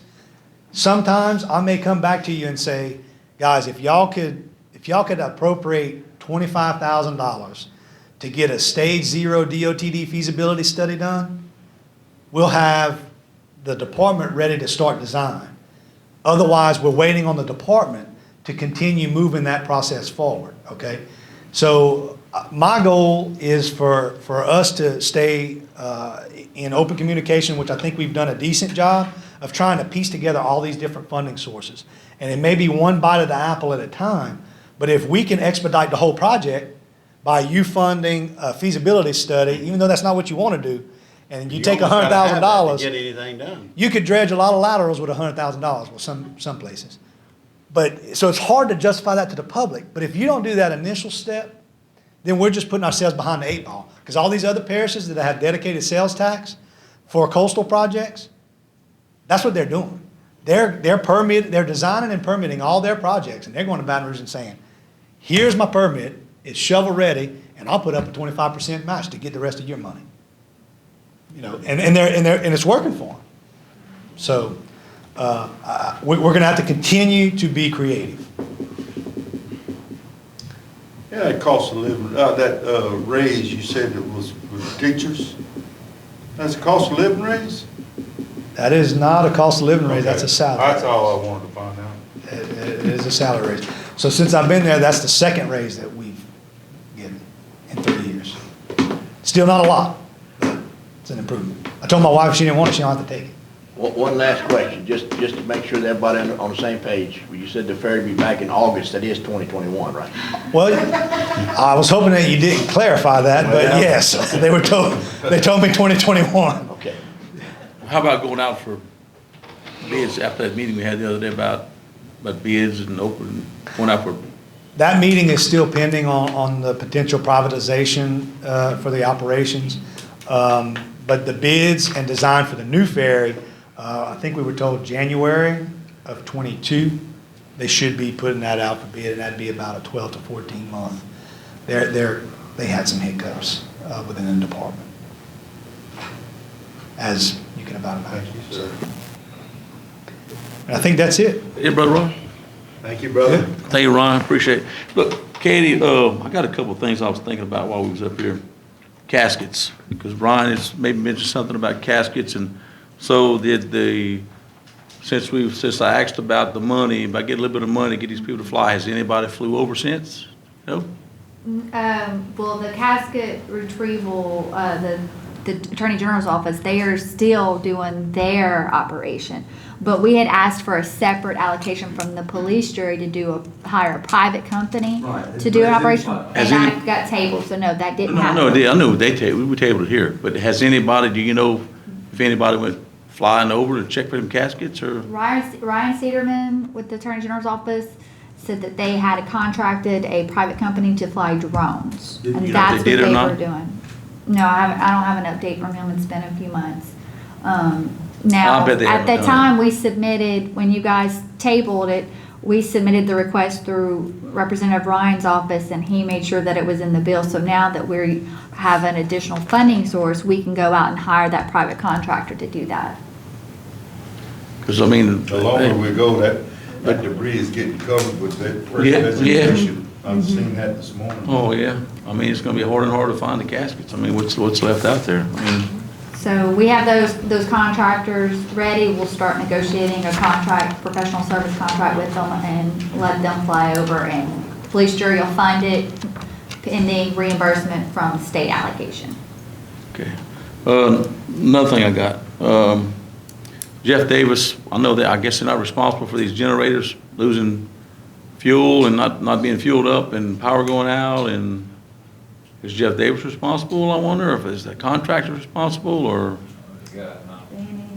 I'm just echoing what people are calling and complaining because we're out of power for 6-7 hours, and you know, and I Well, it know. was out of power, but then there was the issue with the generator itself. Everybody just assumed it run out of gas, but that was not the case with the generator. I think one case it was a fuel, right, But Dan? it wasn't for 6 hours because of fuel. Because the other one, it was a lightning strike or something, maybe, burnt something. Right. But, Things do happen. I mean, they ought to be thankful they have temporary fire to begin with. and they need to keep in mind that Jeff Davis is a co-op, so anyone that receives electricity from Jeff Davis is a active member. They have every right to go to the meetings, voice their opinion, and have a say. So that's who they need to call. They need to call their board members. And I think there's an election Coming up. coming up. So that's what you take an interest in. Yeah. Okay, state roads, bush hogging, y'all in contact with state, see all the state highways are rolled up everywhere, I mean, We have our contract, but that is, that we cut. that's just Johnson Bayou, huh? Hackberry? And Hackberry, that's the two that we cut, we get paid for. We get paid for some of it. Yeah. So you That's want us all. to request, See if they can get down there and start Get cutting some, down here and yeah, start it looks like, cutting. you got all these people coming down here, I mean, it looks like a mess down And here. not only that, it's a safety issue with all the roseos growing up, right up to that road's edge, they need to cut the grass. Or spray it, one of the two. Were they? Okay, And the generator's coming off today across the street? The, generators for. the air conditioning, Yes, Mr. Name's not here. Train, they were supposed to be hooking up the, are you talking about the AC unit for the courthouse? Yes, they're supposed to be. The drives got here yesterday. Yeah. So it should be any day. As soon as they fix the AC and hook up the drives, then all of that piping airflow can be relocated. Yeah, the generator and the climate control will be gone as soon as the air conditioning units are hooked up and running. Mhm. Yes, Mhm. Mhm. we'll have that cleared up. yes. Good. guess that's it, anybody else has anything? Did you Everybody's notice getting- that the ODA building was demoed since last time you were here? Yeah, it looks good, I seen when Wendell was tearing it down. Yeah, Mr. Wendell did an excellent job. It looks good. And I guess we'll be talking, with all this road flooding and everything, what we had to do, and I guess in this Cameron district, apologize, the pumps have just been recently installed, and so they've been running day and night since, the last week or so. So, glad we got that going, so. And next month, we get an update on that, on where all our buildings are and, you Okay. know, and all of that. You know. Green cards. Y'all good? Is everybody, We got you some good? green cards. Well, I think we didn't win. Marco We talked got already? Scooter. Scooter, Oh, we got Scooter, I'm sorry, man. the next one. Over. I'm sorry, Scooter. Longest jury meeting I've ever been in. Yes. This has been a marathon with this one. It's Yeah, no under problem. there. Scooter again, thank you guys. I'm gonna put the Rockefeller hat on now. The department would love to thank you guys for partnering up on this project to make it happen. So we just received the $25 million for the Mermentau Basin Flood Inundation Project, and as you go back in time, 1950s, before Highway 82, you had about 14 miles of sheet flowing, natural flow of fresh water out the basin. And that's in between the Grand Chenier and Pecan Island Ridge and Vermilion Parish. And so when they constructed Highway 82, apparently there's no consideration. There's just a pipe after a pipe, bore ditch after a bore ditch. There's no connections except for very few places. But by constructing that highway, it has blocked the water flow. And so back in the 60s, the guys that managed Rockefeller way before me, saw the habitat changing, saw water flowing back in, changing vegetation, marsh dying, and so forth. So they constructed the 27 miles of protection levee along the Gulf Coast into Vermilion Parish and also Cameron. And so we do a lot of work to maintain that levee system and has put multiple water control structures to allow water to go out. Recently, a couple of weeks ago, I got calls about cutting the levee. Well, we couldn't cut the levee. We were actually trying to rebuild the levee because water was coming in from the Gulf with the high tides and so forth. And they couldn't believe it from further north, Gadol and so forth. But the water hasn't reached us yet, which it's here now. And we've been flowing all the water we can out. So what this project's gonna do is, in a nutshell, try to get more volume through Highway 82, out the Mermentau Basin, out the intercoastal, and send this water south through Rockefeller. And they say, why would you want more water on Rockefeller? Well, again, in a nutshell, even though it's more volume coming in, right now it's taking 80 days to drop the water. But if I can drop the water in 20 days, my marsh is going to recover and I'm going to protect my property. And so plus, we're going to benefit a lot of community areas releasing 50,000 plus acres of water over a foot in 20 days. So that's what we're shooting for with this project. Any questions? Yeah, y'all gonna put more outlets under the road? Yeah, so that's a possibility that the engineer that we assign is gonna have to figure that out. Right now, we counted and measured, I forgot how many 36-inch culverts and so forth. When it's all said and done, the surface flow that comes through the road is only about 370-something feet, so say 400 feet. When you look at Calcasieu Locks, Black Bayou, Schooner Bayou, Leland Bowman, Catfish, and you got Freshwater Bayou, but Freshwater Bayou doesn't do anything because it's open to the Vermilion Bay.